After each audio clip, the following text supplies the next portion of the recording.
ಅದೆಲ್ಲ ಕ್ಲೀನ್ ಮಾಡೋದಷ್ಟು ಅವಳು ಅಭ್ಯಾಸ ಮಾಡ್ಕೊಂಡಿಲ್ಲ. ಬಾಯ್ ಹೆದರ್ಕೊಂಡು ಕಣೆ ತಾಯಿ.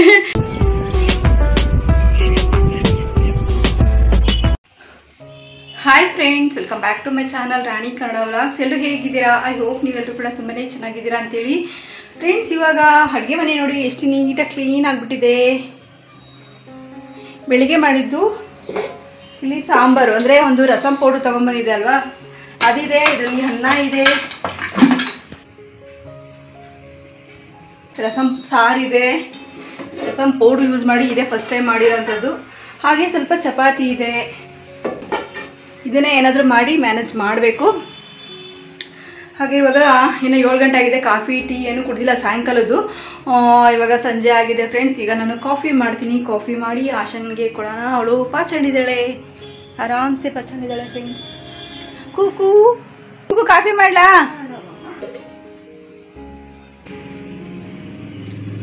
ಇನ್ನು ಪೂಜೆ ಪುನಸ್ಕಾರ ಏನಿಲ್ಲ ಫ್ರೆಂಡ್ಸ್. ಹೇಳಿದ್ದೀನಲ್ವಾ, ಒಂದು ರೀಸನ್, ದೊಡ್ಡ ಮೇನ್ ರೀಸನ್ ಇದೆ. ಅದು ತುಂಬಾ ಕಾಡಿಸ್ತಾ ಇದೆ ನನಗೆ. ಒಂದು ಸುಮಾರು 6 ತಿಂಗಳಿಗೊಮ್ಮೆ ಈ ಥರ ಜೋರು ಕಾಡಿಸುತ್ತೆ. ಹೀಗಾಗಿ ಯಾವುದೇ ಒಂದು ಪೂಜೆ ಇಲ್ಲ, ಪುನಸ್ಕಾರ ಇಲ್ಲ. ನನ್ನ ಮಗಳು ಅದನ್ನೆಲ್ಲ ನಂಬೋದಕ್ಕೆ ಹೋಗೋದಿಲ್ಲ, ಪೂಜೆ ಪುನಸ್ಕಾರ. ಹಾಗಾಗಿ ಅವಳು ಜಾಸ್ತಿ ಅಷ್ಟಾಗಿ ದೇವರಿಗೆ ಪೂಜೆ ಮಾಡೋದು, ಹೂವು ಇಡೋದು, ಅದೆಲ್ಲ ಕ್ಲೀನ್ ಮಾಡೋದಷ್ಟು ಅವಳು ಅಭ್ಯಾಸ ಮಾಡ್ಕೊಂಡಿಲ್ಲ. ಬಾಯ್ ಹೆದರ್ಕೊಂಡು ಕಣೆ ತಾಯಿ. ನಾನೇನೋ ಹೇಳ್ತಾ ಇದ್ದೆ ಕೋತಿ ನೋಡಿ ಫ್ರೆಂಡ್ಸ್, ಎದ್ಕೊಂಡ್ಬಿಟ್ಟೆ. ನಾನು ಮಾತಾಡ್ತಾ ಇದ್ನ ಹಿಂಗೆ ಬಂದು ನಾನು ಎದ್ರಕೊಂಡು ನಾನಿಲ್ಲಿ ಏನೋ ಮಾತಾಡ್ತಾ ಇದ್ದೆ. ನೀನು ಇಲ್ಲ ಹಿಂಗೆ ಬಂದಲ್ಲ ಫ್ರೆಂಡ್ಸ್. ಇಲ್ಲಿ ನೋಡಿದೆ, ಇಲ್ಲಿ ಮೊಬೈಲಲ್ಲಿ ಇಲ್ಲಿ ಹಿಂಗೆ ಪಾಸಲ್ಲ. ಯಪ್ಪ ಯಾವ್ದು ಹಿಂಗೆ ನೋಡ್ತೀನಿ. ಇವಳು ಯಪ್ಪಪ್ಪ ಗಾಬರಿ ಆಗೋಯ್ತು. ಒಂದು ಕ್ಷಣ ಗಾಡ್ ಎಂಥ ಗಾಬರಿ ಆಯ್ತು. ನಾನೇನೋ ಫ್ಲೋ ಆಗಿ ಹೇಳ್ತಾ ಇರ್ತೀನಿ. ನನಗೆ ಹಿಂಗೆ ಭಯ ಇಲ್ಲ ಫ್ರೆಂಡ್ಸ್. ನನಗೆ ದೆವ್ವ ಗಿವ್ವ ಅದೆಲ್ಲ ನಂಗೆ ನಂಬಿಕೆನೂ ಇಲ್ಲ, ಭಯನೂ ಇಲ್ಲ. ಹೇಳ್ಬೇಕು ಅಂದರೆ ನಾನು ಚಿಕ್ಕ ಹುಡುಗಿದಾಗ ತುಂಬ ಎದುರುಗೊಂತಿದ್ದೆ. ದೆವ್ವ ಗಿವ್ವ ಅದು ನಂಬೋದಿಲ್ಲ ಫ್ರೆಂಡ್ಸ್. ನಾನು ಹೇಳ್ಬೇಕಂದ್ರೆ ಮೂಢನಂಬಿಕೆ ನಂಬೋದಿಲ್ಲ. ದೇವರು ತಿಂಡ್ರು ಅಂದರೆ ಒಂದಿಷ್ಟು ಭಯ ಭಕ್ತಿ ಇದೆ. ಬಟ್ ಆದರೆ ದೆವ್ವ ಗಿವ್ವ ಅವೆಲ್ಲ ಸುಳ್ಳು ಫ್ರೆಂಡ್ಸ್. ಅವೆಲ್ಲ ನಮ್ಮ ಮನಸ್ಸಿಗೆ ನಾವು ಏನು ಅನ್ಕೊತೀವಿ, ನೆರಳು ನೋಡಿ ನಾವು ಎದ್ರಕೊಂತೀವಿ ಅಷ್ಟೇ. ಯಾವ ದೆವ್ವ ಗಾಳಿ ಏನೂ ಇಲ್ಲ. ನಮ್ಮಮ್ಮ ಹೇಳೋದು, ಸತ್ತರ ಎತ್ಲಾಗ ಹೋದ್ರು ಅದು ಅದೆಲ್ಲ ಇರೋದಿಲ್ಲ. ಅದೆಲ್ಲ ಅದು ಇದ್ದಾಗ ಮಾತ್ರ ಇರೋವರೆಗೂ ತುಂಬಾ ಚೆನ್ನಾಗಿ ನೋಡ್ಕೋಬೇಕು. ನಮಗೆ ಬೇಕಾದಂಥವ್ರು ಯಾರೇ ಆಗಿರಲಿ ಆಯಿತಾ, ಅವರ ಪ್ರೀತಿಯಿಂದ ಇದ್ದಾಗ ಚೆನ್ನಾಗಿ ನೋಡ್ಕೊಳ್ಳಿ. ತುಂಬ ಪ್ರೀತಿ ಮಾಡಿ, ತುಂಬ ಇಷ್ಟಪಡಿ, ತುಂಬ ಚೆನ್ನಾಗಿ ನೋಡ್ಕೊಳ್ಳಿ. ನಿಮ್ಮ ಕೈಲಿ ಇಷ್ಟಾಗುತ್ತಷ್ಟು ನೀವು ಇಷ್ಟಪಡೋಂಥವ್ರು, ನಿಮ್ಮನ್ನು ಇಷ್ಟಪಡೋಂಥವ್ರನ್ನ ನೀವು ತುಂಬಾ ಪ್ರೀತಿಯಿಂದ ಕಾಣಿ ಅಂತ ಹೇಳ್ತೀನಿ. ಬಟ್ ಆದರೆ ಅದೆಲ್ಲ ಸುಳ್ಳು, ದೆವ್ವಗಿವ ಅಂತ. ಬಟ್ ಆದರೂ ಕೂಡ ಅದೇನೋ ನಾನು ನಂಬಲ್ಲ. ಅಷ್ಟಾದರೂ ನಾನು ದೆವ್ವಗಿವ ಅಂತ ಅಲ್ಲ. ಪಾಸಿಂಗ್ ಮೇಲೆ ಪಾಸ್ ಆಸು ಫ್ರೆಂಡ್ಸ್. ಹೆಂಗೋತಾ ಹಿಂಗೆ ನಾನು ಇವಳು ಇಯರ್ಫೋನ್ ಹಾಕೊಬಿಟ್ಟಿದ್ದಾಳೆ, ಹೇರ್ ಬಡ್ಸು. ಏನದು ಏರ್ ಬಡ್ಸ್ ಹಾಕೊಬಿಟ್ಟಿದ್ದಾಳೆ. ಹೊಸ ಫೋನಲ್ಲಿ ಬಂದಿದ್ದದು, ಫ್ರೀ ಬಂದಿರೋಂಥದ್ದು. ಅದು ನೋಡ್ಕೊಂಡು ಸುಮ್ಮನೆ ಬರ್ತಾ ಇದ್ದಾಳೆ ಅವಳು ಸೈಲೆಂಟಾಗಿ. ಅವಳು ಕೇಳಿಸ್ಕೊಂಡು ನಾನಿಲ್ಲಿ ನಿಮ್ಮ ಜೊತೆ ಮಾತಾಡ್ತಾ ಇದ್ದೀನಿ. ಒಂದು ದೇವರು ದಿಂಡು ಪೂಜೆ ಪುನಸ್ಕಾರ ನಂಬಲ್ಲ. 2 ವಾರದ ಮೇಲಾಗೋಯ್ತು, ದೇವಸ್ಥಾನಕ್ಕೆ ಹೋಗಿಲ್ಲ. ನನ್ನ ಪ್ರಾಬ್ಲಮ್ ಹಿಂಗೆ ಅಂತ. ಇವಳು ಮೆಲ್ಲ ಬಂದಲ್ಲ, ನನಗೆ ಜೀವದಲ್ಲಿ ಅಪ್ಪೋ ಅಂತಂದೆ. ಅದಕ್ಕೆ ಹೇಳ್ದೆ ಅಷ್ಟೇ. ಏನಿಲ್ಲ, ನಂಬಿಕೆ ಎಷ್ಟಿರ್ಬೇಕು ಅಷ್ಟಿರಿ. ನೀವು ಒಟ್ಟಿಗೆ ಎಷ್ಟು ಇಡ್ಸುತ್ತೆ ನೋಡಿ ಅಷ್ಟು ಊಟ ಮಾಡ್ತೀವಲ್ವ. ಹೊಟ್ಟೆ ಓವರದು ಊಟ ಮಾಡ್ತೀವಿ. ಹಾಗೇನೆ ನಂಬಿಕೆ ಅನ್ನೋದು ನಿಮ್ಗೆ ಎಷ್ಟು ಬರುತ್ತೋ ಅಷ್ಟನ್ನು ನೀವು ನಂಬಿ ಓವರಾಗಿ ಯಾವುದನ್ನು ಮಾಡೋಕ್ಕೆ ಹೋಗಬೇಡಿ ಅಷ್ಟೇ ನಾನು ಹೇಳೋದು ನನ್ನ ಕಡೆಯಿಂದ. ನಾನು ಅನುಭವಿಸಿದ್ದೀನಿ, ಅದರಿಂದ ಸಫರ್ ಪಟ್ಟಿದ್ದೀನಿ. ಯಾವುದನ್ನು ಜಾಸ್ತಿ ನಂಬ್ತೀವೋ ಅದರಿಂದ ನಾವು ತುಂಬಾ ಒಂದು ಸ್ವಲ್ಪ ಪೇಯ್ನ್ ಆಗುತ್ತೆ. ಹಾಗೆ ಯಾವುದನ್ನು ಯಾವುದು ಮಾಡಬಾರ್ದು. ಯಾವುದು ಒಂದು ನೀರು ಕುಡಿಯೋದಾಗಲಿ ಅತಿ ಮಾಡಬಾರ್ದು, ಊಟ ಮಾಡೋದಾಗಲಿ ಅತಿ ಮಾಡಬಾರ್ದು, ಒಂದು ಜಾಸ್ತಿ ಫ್ರೆಂಡ್ಶಿಪ್ಪೇ ಆಗಲಿ ಅದನ್ನು ಅತಿ ಮಾಡಬಾರ್ದು, ಒಂದು ಸಂಬಂಧನಾಗಲಿ ಅದು ಅತಿ ಮಾಡಬಾರ್ದು. ಎಲ್ಲ ಎಷ್ಟಿರ್ಬೇಕು ಅಷ್ಟೇ ಲಿಮಿಟ್ ಆಗಿದೆ. ತುಂಬಾ ಬೆಟರ್ ಅಂತ ಹೇಳೋದಕ್ಕೆ ಇಷ್ಟಪಡ್ತೀನಿ ಫ್ರೆಂಡ್ಸ್. ಓಕೆನಾ, ಬನ್ನಿ ಫ್ರೆಂಡ್ಸ್. ನಾನು ಇವಾಗ 7:30ಗೆ ನನಗೆ ಒಂದು ಇಂಪಾರ್ಟೆಂಟ್ ಕೆಲಸ ಇದೆ. ಇವಾಗ ಅದನ್ನು ಮಾಡಬೇಕು ಅಂತ ಹೇಳ್ತಾ ಬೇಗ ಕಾಫಿ ಕುಡಿಬೇಕು. ಈಗ ಜಸ್ಟ್ ಒಂದು ಸ್ನಾನ ಆಯಿತು. ಐಬ್ರೋಸ್ ಎಲ್ಲ ಮಾಡಿಸಿಲ್ಲ, ಈ ಐಬ್ರೋನೇ ಮ್ಯಾಚಪ್ ಮಾಡಿದ್ದೀನಿ. ಹೇಗೆ ಕಾಣುತ್ತೆ ನನ್ನ ಒಂದು ಬ್ಯೂಟಿಫುಲ್ ಫೇಸ್ ಹೇಳಿ. ನನಗೆ ಗೊತ್ತಿಲ್ಲ ಹೇಗಿದೆ ಫೇಸು. ನೀವು ಕಮೆಂಟಲ್ಲಿ ತಿಳಿಸಿ ಹೇಗೆ ಕಾಣ್ತಾ ಇದ್ದೀನಿ ಅಂತೇಳಿ. ಓಕೆನಾ, ಇದನ್ನ ಒಂದು ಹೇರು ಥಿಕ್ನೆಸ್ಸು ತುಂಬಾ ದಪ್ಪ ಆಯಿತು ಅಂತ ಅಂದರೆ, ಹೇರು ಥಿಕ್ನೆಸ್ಸು ತುಂಬಾ ದಪ್ಪ ಆಯಿತು ಅಂತಂದರೆ ಅದಕ್ಕೆ ಏನಾದರೂ ನಾನು ಹೇರ್ ಸ್ಮೂತ್ನಿಂಗು ಅಥವಾ ಹೇರ್ ಸ್ಟ್ರೈಟಿಂಗು ಮಾಡಿಸ್ಬೋದು. ತುಂಬ ತೆಳ್ಳಗಿದ್ದಾವೆ. ಅದು ತುಂಬ ದಪ್ಪ ಆಗೋದಕ್ಕೆ ತುಂಬ ಟೈಮ್ ಬೇಕು. ನಾನೆಲ್ಲ ಸ್ಟ್ರೆಸ್ಸಿಂದ ಹೊರಗಡೆ ಬಂದಿದ್ದೀನಲ್ವ, ಅದನ್ನು ರಿಕವರ್ ಆಗುತ್ತೆ. ನಿಧಾನಕ್ಕೆ ರಿಕವರ್ ಆದಂಗೆ ಹೇರ್ ಗ್ರೋತ್ ಆಗಬೇಕು, ಹೇರ್ ತಿಕ್ ಆಗಬೇಕು. ಆವಾಗ ನಾನು ಮಾಡಿಸೋವಂಥದ್ದು. ನಾನು ಹಂಗೆ ಹೇರ್ ಸ್ಟ್ರೈಟಿಂಗಿಂದ ಟಚ್ ಅಪ್ ಕೊಟ್ಟು ಈ ಥರ ಸುಮ್ಮನೆ ನೋಡ್ಕೊತಾ ಇರ್ತೀನಿ ಅಷ್ಟೇ ಫ್ರೆಂಡ್ಸ್. ಹಂಗೆ ಒಂದು ವ್ಲಾಗ್ ಮಾಡ್ಕೊತೀನಿ ಅಷ್ಟೇ. ಓಕೆನಾ, ಬನ್ನಿ ಇವಾಗ ಬೇಗ ಕಾಫಿ ಮಾಡಿ ವ್ಲಾಗ್ನ ಕಂಟಿನ್ಯೂ ಮಾಡ್ತೀನಿ. ಹಾಗೆ ಬೆಳಿಗ್ಗೆ ನಾನು ಬಂದು ಏನು ಮಾಡಿದ್ದೆ ಅಡುಗೆ ಅಂತಂದು ತೋರಿಸಿದ್ನಲ್ವ, ಅನ್ನ ಮತ್ತು ತಿಳಿ ಸಾಂಬಾರು, ಮೊಟ್ಟೆ ಮಾಡಿದ್ದೆ, ಹಾಗೆ ಹೇಗೆ ಬುರ್ಜಿ ಮಾಡಿದ್ದೆ. ಅದನ್ನು ಕೂಡ ನಾನು ನಿಮ್ಮ ಜೊತೆ ಶೇರ್ ಮಾಡ್ತೀನಿ. ಅದನ್ನು ಕೂಡ ನೋಡಿ ಹೇಗೆ ಮಾಡಿದ್ದೀನಿ, ಹೇಗೆ ಬುರ್ಜಿ, ಹಾಗೆ ಚಪಾತಿ, ಅನ್ನ, ಸಾಂಬಾರು ಏನೇನು ಮಾಡಿದೆ, ಅಡುಗೆ ಹೇಗೆ ಮಾಡಿದೆ ಅನ್ನೋದನ್ನು ಕೂಡ ನಾನು ನಿಮ್ಮ ಜೊತೆ ಶೇರ್ ಮಾಡ್ಕೊತೀನಿ ಅಂತ ಹೇಳ್ತಾ, once again welcome back to my channel Rani Kannada vlogs. ಈ ವಿಡಿಯೋ ನಿಮಗೆ ಸ್ವಲ್ಪನಾದರೂ ಇಷ್ಟ ಆಗಿದೆ ದಯವಿಟ್ಟು ಲೈಕ್ ಮಾಡಿ, ಶೇರ್ ಮಾಡಿ, ಕಮೆಂಟ್ ಮಾಡಿ, ಹಾಗೆ ಸಬ್ಸ್ಕ್ರೈಬ್ ಆಗೋದನ್ನು ದಯವಿಟ್ಟು ಮರಿಬೇಡಿ. ಫ್ರೆಂಡ್ಸ್ ಆ್ಯಂಡ್ ಫ್ಯಾಮಿಲಿಗೆ ಶೇರ್ ಮಾಡಿ ಅಂತ ಹೇಳ್ತಾ ಈ ವ್ಲಾಗ್ನ ಕಂಟಿನ್ಯೂ ಮಾಡ್ತಾ ಇದ್ದೀನಿ. ಬನ್ನಿ. ಫ್ರೆಂಡ್ಸ್, ಇಲ್ಲಿ ನನ್ನ ಮಗಳಿಗೆ ಎಗ್ ಬುರ್ಜಿ ಮಾಡಿ ಚಪಾತಿ ಮಾಡ್ಕೊಳ್ಳೋಣ ಅಂತ ಹೇಳ್ಬಿಟ್ಟು ಇಲ್ಲಿ ಚಪಾತಿ ಹಿಟ್ಟನ್ನ ಕಲಿಸ್ತಾ ಇದ್ದೀನಿ. ಯಾವುದೇ ಒಂದು ಸ್ಟ್ರೆಸ್ನೇ ನಾನು ಯೋಚನೆ ಮಾಡ್ಕೊಂಡು ಕೂತ್ಕೊಂಡ್ರೆ ಅವಳು ತುಂಬಾ ಸಫರ್ ಆಗ್ತಾಳೆ. ಮುಂಚೆನೇ ಅವಳು ವೀಕ್ ಇದ್ದಾಳೆ ನನ್ನ ಮಗಳು. ಈಗ ಕಾಯ್ಕೊಂಡಿದ್ದಾರೆ ಫ್ರೆಂಡ್ಸ್.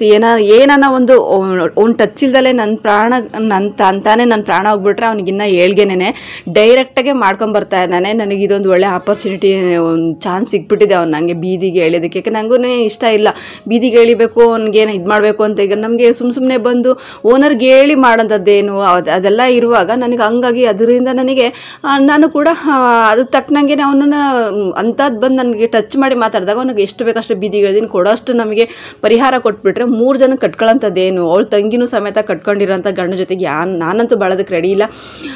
ಅವ್ರನ್ನೆಲ್ಲ ಬಿಡು ಅಂತಲೂ ನಾನು ಬಾಯಿಂದ ನಾನು ಹೇಳೋದಕ್ಕಾಗಲ್ಲ. ನನ್ನ ಗಂಡ ಆಗಿರೋಂಥನು ನನ್ನನ್ನು ಮಾತ್ರ ಇಷ್ಟಪಡಬೇಕು, ನನ್ನ ಮಾತ್ರ ಪ್ರೀತಿಸಬೇಕು, ನನ್ನ ಮಕ್ಕಳಿಗೆ ಅಷ್ಟೇ ತಂದೆ ಆಗಿರಬೇಕು ಅನ್ನೋದು ಎಲ್ಲ ಹೆಣ್ಮಕ್ಳಿಗೂ ಕೂಡ ಇರುತ್ತೆ. ಅದು ಊರರ್ಗಿರೋರ್ಗೆಲ್ಲನೂ ಇದು ಮಾಡ್ಕೊಂಡು ಓಡಾಡ್ತಾನೆ, ಬಾಳ್ ಕೊಟ್ಕೊಂಡಿರ್ತಾನೆ ಅಂತಂದರೆ ಇಂಥ ಗಂಡನ ನಾನು ಎಕ್ಸ್ಪೆಕ್ಟು ಮಾಡಲ್ಲ, ನಿರೀಕ್ಷೆನೂ ಇರಲ್ಲ. ಮದುವೆನೇ ಆಗಿಲ್ಲ ಅನ್ನೋ ಒಂದು ನಿರ್ಧಾರ ಅಥವಾ ಆ ಒಂದು ಇದರಲ್ಲಿ ಇದ್ಬಿಡ್ತೀನಿ, ಗುಂಗಲ್ಲಿ ಇದ್ಬಿಡ್ತೀನಿ ಬಿಟ್ಟರೆ ಇಂಥ ಜೊತೆಗೆ ಹೋಗೋದಿಲ್ಲ. ನಾನು ನಿರ್ಧಾರ ಮಾಡ್ಕೊಂಡಿದ್ರೆ ನಾನು ನಿಮ್ಮದೇಗಿದ್ರೆ ನೋಡೋಕೆ ಸೈಸಕ್ಕಾಗದೆ ಮಾಡ್ರಾನಿದ್ರಿಗೆ ನಾವು ಇನ್ನೂ ಕೊರಗ್ತಾ ಇದ್ರೆ ನನ್ನ ಮಗಳು ಮುಂಚೆನೇ ಸೊಪ್ಪು ಕೊರ್ಕೊಂಡಿರ್ತಾಳೆ. ಅದಕ್ಕೆ ತಕ್ಕನಾಗ ಹಾಸ್ಕೊಟ್ಟಂಗೆ ಆಗುತ್ತೆ ಅಂತ ಹೇಳ್ಬಿಟ್ಟು ಇನ್ನೂ ಬೇಕು ಎದಿಗೋದಾಗ ನಾನು ಬೇಕು ಅಂತ ಇನ್ನೂ ಚೆನ್ನಾಗಿರ್ತೀನಿ. ಅದಕ್ಕೆ ಆಗೋದಿಲ್ಲ. ಅವ್ನ ಯೋಗ್ಯತೆಗೆ ಎಂದ ಒಂದಿನ ಅವ್ನು ಕವರ್ ಹಿಡ್ಕೊಂಬಂದು ಹೆಂಡ್ತಿ ಮಕ್ಕಳು ಅಂತ ತಿನ್ಸಿರೋದು ಇದಿಲ್ಲ. ಇದು ನೋಡ್ತಾವಲ್ವಾ, ನೋಡಿ ಆಡ್ತವೆ. ನಾವೆಲ್ಲ ಈ ಥರ ಎಲ್ಲ ಮಾತಾಡಬಾರ್ದು ಅಂತಲೇ ಅನಿಸುತ್ತೆ ನನಗೆ. ನಾನು ಕೂಡ ನಾನೇ ಅವನ ಸುದ್ದಿ ನಾನು ಯಾವತ್ತೂ ಎತ್ತೋದಕ್ಕೆ ಹೋಗಲ್ಲ. ನೀವು ನಾನು ನಿಜವಾಗ್ಲೂ ನನ್ನ ಒಂದು ವ್ಯೂವರ್ಸ್ ನೋಡಿರ್ತೀರ ನನ್ನ ಒಂದು ವ್ಲಾಗಲ್ಲಿ, ಡೈಲಿ ವ್ಲಾಗಲ್ಲಿ ನಾನು ತಾನಾಗೇ ಅವನ ಸುದ್ದಿ ನಾನು ಯಾವುದೂ ಎತ್ತಕ್ಕೆ ಹೋಗಲ್ಲ. ನಿಮ್ಮ ಹಸ್ಬೆಂಡ್ ಏನು ಗಂಡ ಎಲ್ಲಿ ಅಂತಂದ್ರು ಅದಕ್ಕೆ ಉತ್ತರನೂ ಕೊಡೋಕ್ಕೆ ಹೋಗಲ್ಲ. ಏನಂತ ಕೊಡೋದಕ್ಕಾಗುತ್ತೆ ಅವರಿಗೆ. ಇವಾಗ ಈ ಒಂದು ವ್ಲಾಗ್ಗಳಲ್ಲಿ ಸಿಗುತ್ತೆ, ಈಗ 2-3 ವ್ಲಾಗಲ್ಲಿ ಸಿಗ್ತಾ ಹೋಗುತ್ತೆ ಅಷ್ಟೇನೆ ಲೈವಲ್ಲಿ ಉತ್ತರ ಅಂತಲೇ ಹೇಳ್ಬೋದು. ಅವ್ರಿಗೆ ಏನಂತ ಕೇಳೋಕ್ಕಾಗುತ್ತೆ, ಹರ್ಟಾಗುತ್ತೆ ನಮಗೆ. ಇಂಥ ನೀಚನ್ನ ಕಟ್ಕೊಂಡಿದ್ದೀನಿ, ಈ ಥರ ಮಾಡ್ತಾ ಇದ್ದಾನೆ, ಮನುಷ್ಯತ್ವ ಇಲ್ದಿರೋನು ಅಂತ ಹೇಳೋದಕ್ಕೆ ನನಗೂ ಕೂಡ ಹರ್ಟ್ ಆಗುತ್ತೆ. ಇದೆಲ್ಲ ನೋಡ್ಬಿಟ್ಟು ಅವನಿಗೆ ಹೊಟ್ಟೆ ಕಿಚ್ಚಿಗೆ ಮಾಡ್ತಾ ಇದ್ದಾನೆ ಅಂತ ಅಂದಾಗ ಅವನೇನು ತಂದಾಗ್ತಿಲ್ಲ, ಅವನೇ ಬಡ್ಗೆ ಕಟ್ತಾ ಇಲ್ಲ, ಬಂಕ ಕಟ್ತಾ ಇಲ್ಲ.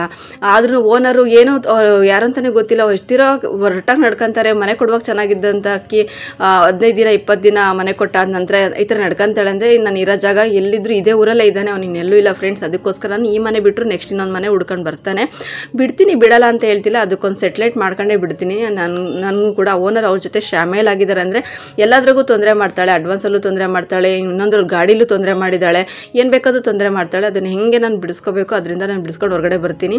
ಇಲ್ಲಾಂದರೆ ಈ ರಾಕ್ಷಸರಿಂದ ನಮಗೆ ಮುಕ್ತಿ ಸಿಗೋದಿಲ್ಲ. ಹಾಗಾಗಿ ಅಷ್ಟೇನೇ, ನಾನೇನು ಈ ಮನೆ ಬಿಡಬಾರ್ದು ಅಂತಿಲ್ಲ. ಈ ಮನೆಗೆ ತುಂಬಾ ಚಿಕ್ಕದು ಹೇಳಬೇಕು ಅಂದರೆ ನಮ್ಮದು TV ಸಮೇತ ಕೆಟ್ಟೋಗಿರೋಂಥದ್ದು. ನಮ್ಮ ಅಣ್ಣ ಕೊಟ್ಟಿದ್ದಂಥ TV, ನಮ್ಮ ದೊಡ್ಡಣ್ಣ ಕೊಟ್ಟಿದ್ದಂಥ TV ಅದು ಪಾಪ ಅದು ಹೊರಗಡೆ ಇಟ್ಟಿದ್ದೀನ. ನೀರು ಮಳೆ ಹನಿ ಬಿದ್ದು ಅದು ಆನೆ ಆಗ್ತಾ ಇಲ್ಲ. ಇಲ್ಲಿ ಇಟ್ಕೊಳ್ಳೋಕ್ಕೂ ಕೂಡ ಜಾಗ ಇಲ್ಲ, ಅಷ್ಟು ಇಕ್ಕಟ್ಟಾಗುತ್ತೆ ನಮಗೆ. ಈ ಮನೆಯಲ್ಲಿ ಪುಸ್ತಕನ ಬಂದುಬಿಟ್ಟೆ, ಬರೋದೇನೋ ಬಂದು ಸಾಮಾನ್ಯ ಇಡಿಸ್ತಲೇ ಅರ್ಧಂಬರ್ಧ ಹಳ್ಳಿಲೇ ಇದ್ದಾವೆ. ಹಾಗಾಗಿ ನನಗೇನು ಬಿಡಬಾರ್ದು ಅಂತಲೇ ಏನಿಲ್ಲ. ಬಟ್ ಆದರೆ ಅವ್ರು ಆಡೋದು ನೋಡಿದರೆ ಏನು ನಾನೇ ಇವ್ರದ್ದೇ ಮನೆ ನೆಚ್ಕೊಂಡಿದ್ದೀನಿ ನಾನು. ಒಟ್ಟು ಏನು ಗೊತ್ತಾ ಫ್ರೆಂಡ್ಸ್, ನಾನು ಮಾನ ಮರ್ಯಾದೆಯಿಂದ ಇರ್ತೀನಲ್ವಾ, ಮರ್ಯಾದೆಯಿಂದ ಇರೋದನ್ನ ಮರ್ಯಾದೆ ಕಳಿಬೇಕು, ಜನ ಎಲ್ಲ ನೋಡಬೇಕು, ಆಡಬೇಕು. ಇನ್ನು ಈ ಥರ ಇಂಟೆನ್ಷನ್, ಈ ಥರ ಇರೋಂಥನು ಇನ್ನೊಬ್ಳು ಮದುವೆ ನೋಡಿ ಎಷ್ಟು ವರ್ಷ ಇರ್ಬೋದು, ಎಷ್ಟು ಸೈಕೋ ಇರ್ಬೋದು ಅಂತೇಳಿ ನೀವೇ ನೋಡಿ. ಇನ್ನೊಬ್ಳು ಮದುವೆ ಆಗೋಂಥದ್ದೇನಿತ್ತು, ನಾವೇನು ಇವನ ಜೊತೆ ಬಾಳಲ್ಲ ಅಂತ ಏನೋ ನಾವು ಹೇಳಿಲ್ಲ. ಇವನು ತಂದು ದುಡ್ದು ಅಚ್ಚುಕಟ್ಟಾಗಿ ಸಾಕೊಂಡು ಇವನು ಹೆಂಡ್ತಿ ಇವನ ಮಕ್ಕಳು ನೋಡ್ಕೊಂಡಿದ್ದೆ ಚೆನ್ನಾಗಿರ್ತಿತ್ತು. ಇವ್ರ ಅಮ್ಮನ ದುಡ್ಡು ನೆಚ್ಕೊಂಡು ಆಸ್ತಿ ನೆಚ್ಕೊಂಡು ಬದುಕಂತ ಗಂಡಸು ಅವ್ರ ಅಮ್ಮನ ಒಪ್ಪಿಗೆ ತಗೊಂಡು ನಮಗೆ ಸೀರೆ ಬಟ್ಟೆ ಒಡವೆ ಏನು ಕೊಡಿಸಿದ್ರು ಅವ್ರು ತಿನ್ನೋದು ಸಮೇತ ಅವ್ರ ಅಮ್ಮನ ಒಪ್ಪಿಗೆ ಪಡೀತಾನೆ. ಅವ್ರ ಅಮ್ಮನ ಪೆನ್ಷನ್ ಬರುತ್ತೆ ಅವ್ರ ಅಪ್ಪಂದು, ಅದನ್ನು ನಾನು ತಿನ್ನಬೇಕು, ಅದನ್ನು ನಾನು ಕೇಳೋಕ್ಕೆ ನಮಗೆ ನಾಚಿಕೆ ಆಗುತ್ತೆ. ನಾವು ಗಂಡನ್ನ ಕೇಳಬೇಕಾದ್ರೂ ಕೂಡ 1 ರೂಪಾಯಿನೂ ದುಡಿಯಲ್ಲ ಅಂದರೆ ನಾವು ಹೆಂಗೆ ಬದುಕಬೇಕು, ಹೆಂಗೆ ಬಾಳಬೇಕು? ಸಾಲದಕ್ಕೆ ಇನ್ನೂ 2-3 ಕಟ್ಕೊಂಡಿರೋಂಥ ನಾನು ಹೆಂಗೆ ಬದುಕಬೇಕೋ ಗೊತ್ತಾಗಲಿಲ್ಲ ನನಗೆ. ಇದಕ್ಕೆಲ್ಲ ಒಂದು ಸೊಲ್ಯೂಷನ್ ಅಂದರೆ ಇವನಿಂದ ನಾವು ದೂರ ಇರೋದೇ, ಇಲ್ಲಾಂದರೆ ನಮ್ಮ ಮೆಂಟ್ಲಾಗಿ ಹೋಗ್ಬಿಡ್ತೀವಿ. ನಮ್ಮ ಜೀವ ನಮ್ಮದು ಇದನ್ನು ಆರೋಗ್ಯ ನಾವು ಉಳಿಸ್ಕೋಬೇಕು ಅಂದರೆ ಈ ಕಡೆ ಹೊರಗಡೆ ಬರೋದೇ ಬೆಟರ್ ಅಂತ ನಾವು ಬಂದಿದ್ದೀವಿ. ಈಗ ಅವನು ಆರಾಮಾಗಿದ್ದಾನೆ, ಅವನು ಬೇಡಿದ್ದು ಅದೇ, ನನ್ನನ್ನು ಬಿಟ್ಬಿಡು, ನನ್ನ ಆರಾಮಾಗಿರೋದಕ್ಕೆ ಬಿಟ್ಬಿಡು, ನನಗೆ ನೆಮ್ಮದಿ ಇರಬೇಕು, ನನಗೆ ನೀನು ಸವಾಸ ಬೇಡ ಅಂತ ಬಾಯಾರ ಹೇಳಿರುವಾಗ ಈಗ ಬಂದು ಹುಚ್ಚುನ್ ಥರ ಪೀಡಿಸ್ತಾನೆ. ನಾನು ಎಲ್ಲಿಗೆ ಹೋಗ್ಬೇಕಂತ ಗೊತ್ತಾಗಲಿಲ್ಲ. ಮನೆಯಲ್ಲಿ ಆ ಮನೆ ಬಿಡು, ಹಳ್ಳಿ ಮನೆ ಅಂತ ಹೇಳ್ದ ಬಿಟ್ಟಿದ್ದೀನಿ. ಈಗ ಬಂದು ಈ ಮನೆನೂ ಓಡಿಸ್ತಾನಲ್ಲ, ಇದು ಯಾವ ನ್ಯಾಯ? ಇದಕ್ಕೆ ಯಾರು ಹೇಳೋರು ಕೇಳೋರು ಇಲ್ವಾ? ಇದು ಸೋಷಿಯಲ್ ಮೀಡಿಯಾದಲ್ಲಿ ಮಟ್ಟದಲ್ಲಿ ಜನಕ್ಕೆ ರೀಚ್ ಆಗಬೇಕಿದು. ಇಲ್ಲ ಪರಿಹಾರನೂ ಕೊಡಲ್ಲ. ಪರಿಹಾರ ನೀವೇ ಹೇಳಿ ಫ್ರೆಂಡ್ಸ್. ಅದು 2 ಲಕ್ಷಕ್ಕೆ ಏನು ಬರುತ್ತೆ? ಒಂದು ವಾದ ಮಾಡೋರು ಯಾರು? ಕೊಡೋ ಯೋಗ್ಯತೆ ಇಲ್ಲ ಅಂದಮೇಲೆ ಅವ್ರ ಜೀವನ ರೂಪಿಸೋ ಭವಿಷ್ಯ ಇಲ್ಲ ಅಂದಮೇಲೆ ಇನ್ನೊಂದು ಮದುವೆ ಏನಕ್ಕೆ ಆಗಬೇಕಾಯ್ತು? ಇರಳನ್ನೇ ನೋಡ್ಕೊಂಡಿರ್ಬೇಕಾಯ್ತು. ಈಗಿನ ಕಾಲದಲ್ಲಿ ಒಬ್ಬಳು ಮದುವೆಯಾಗಿ ಅವರಿಗಾಗಿರೋ ಮಕ್ಕಳನ್ನ ನೋಡ್ಕೊಂಡ್ರೆ ಸಾಕಾಗಿರುತ್ತೆ. ಒಳ್ಳೆ ಎಜುಕೇಷನ್ ಕೊಟ್ಟು ಒಳ್ಳೆ ಭವಿಷ್ಯ ರೂಪಿಸಿದ್ರೆ ಸಾಕಾಗಿರುತ್ತೆ. ಇವನಿಗೆ 2-3 ಕಟ್ಕೊಂಡು ನಮ್ಮನಯ್ಯ ಅನ್ಸೋದು ಏನಿತ್ತು? ಇವಾಗ ನಾನು ಕೇಳೋದ್ರಲ್ಲಿ ಏನು ತಪ್ಪಿದೆ? ನನ್ನ ಮನಸ್ಸು ಒಪ್ಪಬೇಕು ತಾನೆ. ನಾನು ಇವನ್ನೆಲ್ಲ ಒಪ್ಪಬೇಕು ತಾನೆ. ನಾನು ಒಪ್ಪುತ್ತಾ ಇಲ್ಲ ಅಂತಂದರೆ ನನಗೆ ಏರುಪೇರು ಆಗ್ತಾಯಿದೆ. ನಾನು ಫಿಸಿಕಲಿ ಮೆಂಟಲಿ ನಾನು ಡಿಸ್ಟರ್ಬ್ ಆಗ್ತಾಯಿದ್ದೀನಿ ಅಂದರೆ ನಾನು ಆ ಜಾಗದಲ್ಲಿ ಇರಬೇಕಿತ್ತ? ಇವನು ಏನು ಅಷ್ಟು ಪ್ರೆಸರ್ ಹಾಕಿ ಆ ಥರ ಆಡೋದು ಅದು ನನಗೆ ಗೊತ್ತಾಗ್ತಾ ಇಲ್ಲ. ಈ ಓನರಾಮು ಸೇರ್ಕೊಂಬಿಟ್ಟು ಬೀದಿಗೆ ಬಂದು ಅವಳು ಮಾನ ಮರ್ಯಾದೆ ಇದ್ದಾಳೆ ಅನಿಸುತ್ತೆ.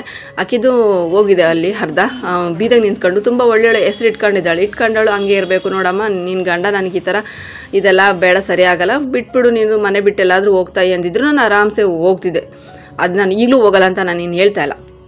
ಅನ್ನೋದೇನು, ಅವ್ರ ಮಾತು ಕೇಳ್ಕೊಂಡು ಅನ್ನೋದೇನು, ಪೊಲೀಸ್ನವ್ರು ಕರೆಸ್ತೀನಿ, ಅದು ನಾನು ಕಂಪ್ಲೇಂಟ್ ಕೊಡ್ತೀನಿ, ಇವೆಲ್ಲನೂ ಅವ್ರ ಮನೆ ಬಾಗ್ಲಿಗೆ ಬೇಕಿತ್ತ? ಅವರಿಗೆ ಅಷ್ಟು ವಯಸ್ಸು ಕಳೆದಿದ್ದಾರೆ. ನಾನು ನಿಜವಾಗ್ಲೂ ಫ್ರೆಂಡ್ಸ್, ಐ ಸ್ವೇರ್, ನೀವು ಸುಳ್ಳು ಹೇಳಿದ್ರು ಕೇಳ್ತೀರಾ, ಬದ್ದೇಳ್ರು ಕೇಳ್ತೀರಾ, ನಿಜವಾಗ್ಲೂ ನಾನು ಕೂಡ ದೇವ್ರ ಭಕ್ತೇನೆ. ಬಟ್ ಆದರೆ ಅತಿಯಾಗಿ ನಂಬಲ್ಲ ಅನ್ನೋ ಒಂದು ಮಾತು ಹೇಳ್ತೀನಿ. ಯಾಕಂದರೆ ನಂಗೆ ತುಂಬ ಈ ಥರ ನೋವುಗಳು ಬರ್ತಾವಲ್ಲ, ಹಾಗಾಗಿ ಹೇಳ್ತೀನಿ ಅಷ್ಟೇ. ನಿಜವಾಗ್ಲೂ ಅವ್ರ ಗಂಡ ಹೆಂಡ್ತಿ ಇಬ್ಬರು ನೋಡಿದ್ರೆ ಮನೆ ಓನರ್ನ ನನ್ನ ತಂದೆ ತಾಯಿಗಿನ ಹೆಚ್ಚಾಗಿ ನಾನು ಭಾವಿಸಿದ್ದೆ. ನಾನು ತಂದೆ ತಾಯಿ ಥರ ಇದ್ದಾರಪ್ಪ, ಒಳ್ಳೆ ಮನುಷ್ಯರು ಇದ್ದಂಗೆ ಇದ್ದಾರೆ. ನಾವು ಇವ್ನ ಮಾತು ಕೇಳ್ಕೊಂಡು ಈ ಥರ ಎಲ್ಲ ಅಂತ ಅಂದ್ಕೊಂಡಿರಲಿಲ್ಲ. ಇವನೇನು ತಪ್ಪು ಮಾಡಿರ್ತಾನೋ, ಅವ್ನು ಈ ಥರ ಆಡಿದರೆ ಹುಡುಗಿ ಹಿಂಗೆ ಹಿಂಸೆ ಕೊಟ್ಟು ಸಂಸಾರ ಸರಿಯಾಗುತ್ತಾ? ನೀನು ಒಳ್ಳೆ ರೀತಿಯಲ್ಲಿ ಕುಂತು ನಿಂತು ಮಾತಾಡಪ್ಪ ಅಂತ ಬುದ್ಧಿ ಹೇಳ್ಬೋದಾಗಿತ್ತು. ನನಗೆ ಅನ್ನೋದೇನಿತ್ತು? ನನ್ನ ಮರ್ಯಾದೆ ತೆಗೆದು ಇವಳು ಯಾರು? ನನ್ನ ಮಾನ ಮರ್ಯಾದೆ ಬಗ್ಗೆ ಮಾತಾಡೋಳು ಇವಳು ಯಾರು? ಏನು ಕಂಡಿದ್ಲು ಅಂತ ಪ್ರೂಫ್ ಸಮೇತ ತೋರಿಸ್ಬೇಕಾಕಿ. ಅದ್ಯಾವುದು ಆಗಲಿ ಅಂದರೆ ಗಾಡಿ ಟಚ್ ಮಾಡಿ ಮಾತಾಡಿದಾಳೆ ಅಂದರೆ ಬೀದಿಗೆ ಹೋಗಿದ್ದಾಳೆ. ನಾನು ಕಂಪ್ಲೇಂಟ್ ಕೊಟ್ಟಿದ್ದೀನಿ. ಅವಳು ಸುಮ್ಮನೆ ಮಾತಾಡೋದು ಯಾರಿಗೂ ಗೊತ್ತಾಗ್ತಾ ಇರಲಿಲ್ಲ. ಓನರ್ ಅದಕ್ಕೆ ಯಾವಾಗ ಅವಳು ಸ್ಕ್ರ್ಯಾಚ್ ಆಗಿರೋದು ಮುಖಾಂತರ ಹಿಡಿದ್ನ ಪ್ರಮಾಣನೂ ಮಾಡಲಿಲ್ಲ. ನಾನು ಕಂಪ್ಲೇಂಟ್ ಕೊಟ್ಟರು ಅಲ್ಲಿ ಸ್ಟೇಷನ್ಗೂ ಹೋಗಿಲ್ಲ ಅವರು. ಆಯಿತಾ, ಸ್ಟೇಷನ್ಗೆ ಹೋಗ್ದಂಗೆ ಒಳಗೆ ಕುಂತಿದ್ದಾರೆ. ಎಲ್ಲ ನಾನು ಸಾಕ್ಷಿ ಸಮೇತ ವೀಡಿಯೋ ಸಮೇತ ನಾನು ಕೂಡ ಮಾಡಿಟ್ಟಿದ್ದೀನಿ. ಆಕೆ ಅಡ್ವಾನ್ಸ್ ಕೈಗೆ ಇಕ್ಕಬೇಕು, ನನ್ನ ಮನೆ ಖಾಲಿ ಮಾಡಬೇಕು ಫ್ರೆಂಡ್ಸ್. ಯಾಕಂದರೆ ಅಡ್ವಾನ್ಸ್ನಾಗೂ ಆಟ ಆಡ್ಬಿಡ್ತಾಳೆ. ಯಾಕಂದರೆ ನಾನು ಒಂಟಿ ಎಣ್ಣೆ ಹೆಂಗಸು. ನನ್ನ ಹತ್ರ ನೀವು ಕಂಡಾಗೆ ನನಗೆ ಎಲ್ಲಿಂದ ಬರಬೇಕು ಎಲ್ಲದನ್ನು ನಾನು ಹೊಟ್ಟೆಪಾಡು ನೋಡಿಕೊಂಡು, ನನ್ನ ಮಗಳು ನೋಡಿಕೊಂಡು, ವ್ಲಾಗ್ ನೋಡಿಕೊಂಡು, ನನ್ನ ಜೀವನ ನೋಡಿಕೊಂಡು, ಪ್ರತಿಯೊಂದು ದಿನವೂ ನಾನು ಒಂದೊಂದು ರೆಸಿಪಿ ಹಾಕಿದ್ರೆ ಮಾತ್ರ ನನಗೆ ನನ್ನ ವ್ಲಾಗುಗೆ ಒಂದು ಇದು ಬರೋಂಥದ್ದು. ಯಾಕಂದರೆ ನಾನು ವ್ಲಾಗ್ ಮಾಡ್ತಿರೋದೇ ಇದು ಅಲ್ವಾ. ಹಿಂಗಿರುವಾಗ ನಾನು ಮೇಂಟೈನ್ ಆದರೆ ಹೆಂಗೆ ಮಾಡಬೇಕು? ಇವಳು ಕೊಡೋದ್ರಾಗೂ ಮುರುಕು ಕೊಡೋಂಥ ಪೇಕ್ ಇವಾಗ ಗಾಡಿನೂ ರೆಡಿ ಮಾಡಿಸ್ಕೊಟ್ಟಿಲ್ಲ. ಅದಕ್ಕೋಸ್ಕರ ನಾನು ಏನು ಪಟ್ಟ ಕುಂತಿದ್ದೀನಿ ಅಂತಂದರೆ, ನನಗೆ ಯಾಕೆ ನನಗೆ ಅಡ್ವಾನ್ಸ್ ನಾನು ಕೊಟ್ಟರೆ ಅಡ್ವಾನ್ಸ್ ಫಸ್ಟ್ ಕೈಗೆ ಇಕ್ಲಿ, ನಾನು 3-4 ದಿನದೊಳಗೆ ನನಗೆ ಯಾವ ಮನೆಗೆ ಸಿಗುತ್ತೋ ಆ ಮನೆಗೆ ನಾನು ಹೋಗಿ ನಾನು ರೆಡಿ ಇದ್ದೀನಿ. ಅವಳು ಅಡ್ವಾನ್ಸ್ನಾಗೂ ಮೋಸ ಮಾಡಿಬಿಡ್ತಾಳೆ. ಯಾಕಂದರೆ ಇಷ್ಟೊಂದು ವಲ್ಗರಾಗಿ ನಡೆಯೋವಂಥವ್ರು ಅದನ್ನು ಮಾಡೋದಕ್ಕೂ ಅವರು ರೆಡಿ ಇರ್ತಾರೆ. ಹಂಗಾಗಿ ನನ್ನ ಕೈಗೆ ಅಡ್ವಾನ್ಸ್ ಕೊಡು, ನೀನು ಮನೆ ಖಾಲಿ ಮಾಡಿದ್ಮೇಲೆ ನೀನು ನಂಬೋಕ್ಕಾಗಲ್ಲ, ಆಮೇಲೆ ಆಟ ಆಡಿದರೆ ಮತ್ತೆ ಸಾಮಾನು ತಂದು ಹಾಕೊಂಡು ಕೂತ್ಕೊಳ್ಳೋಕ್ಕಾಗಲ್ಲ ಅನ್ನೋ ಒಂದು ಇದ್ರ ಮೇಲೆ ನಾನು ಹಿಂಗೆ ಕೂತಿರೋಂಥದ್ದು ಅಷ್ಟೇ. ಸ್ಟೇಷನ್ ಅವರು ಇನ್ನೂ ಕರೆಸಿಲ್ಲ, ಇಲ್ಲಿ ನೋಡೋಣ ಎಲ್ಲಿಗೆ ಹೋಗುತ್ತೋ ಅಂತೇಳಿ.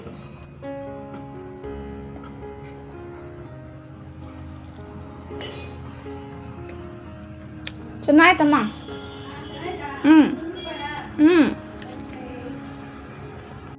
ಫ್ರೆಂಡ್ಸ್, ಎಲ್ಲರೂ ಕೂಡ ಎಗ್ ಬುರ್ಜಿ ಹೇಗೆ ಮಾಡ್ತಾರೆ ಹಾಗೆ ಸಿಂಪಲಾಗಿ ಮಾಡಿದ್ದೀನಿ. ಅದ್ರ ಬಗ್ಗೆ ಇನ್ನೊಂದು ಸಲ ವೀಡಿಯೋ ಮಾಡಿ ರಿವ್ಯೂ ಕೊಡ್ತೀನಿ. ಯಾವ ಥರ ಮಾಡಿದ್ದೀನಿ, ಏನೆಲ್ಲ ಹಾಕ್ಬೋದು, ಏನು ಎತ್ತ, ನಾನು ಯಾವ ಥರ ಮಾಡ್ತೀನಿ ಅಂತೇಳಿ. ಈ ಸಲ ಹೇಳೋದಕ್ಕಾಗಲಿಲ್ಲ, ಬೇರೆ ವಿಷಯ ಟಾಪಿಕ್ ತೊಗೊಂಡು ಮಾತಾಡಿದೆ, ಸಾರಿ ಫ್ರೆಂಡ್ಸ್. ಬಟ್ ಆದರೆ ಈ ಒಂದು ರೆಮಿಡಿ ಏನು ಮಾಡ್ತಾಯಿದ್ದೀನಿ, ಹೋಮ್ ರೆಮಿಡಿ, ಇದು ಉಂಜಾ ಟೀ ಅಂತಲೂ ಕರೀತಾರೆ.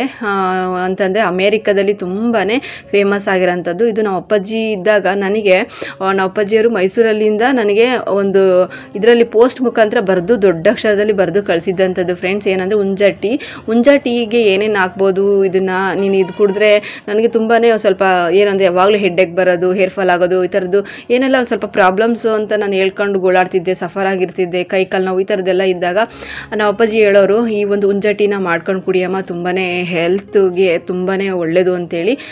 ಅದು ಇವಾಗ ನನಗೆ ಒಂದ್ಸಲ ಮಾಡ್ಕೊಂಡು ಈ ಥರ ನಾನು ಕುಡಿದಾಗ ನನಗೆ ಇನ್ನೊಂದು ಪರ್ಸ್ನಲ್ ವಿಷಯದಲ್ಲೂ ಕೂಡ ಇದರಿಂದ ಬೆನಿಫಿಟು ನನಗೆ ಸಿಕ್ಕಿತ್ತು.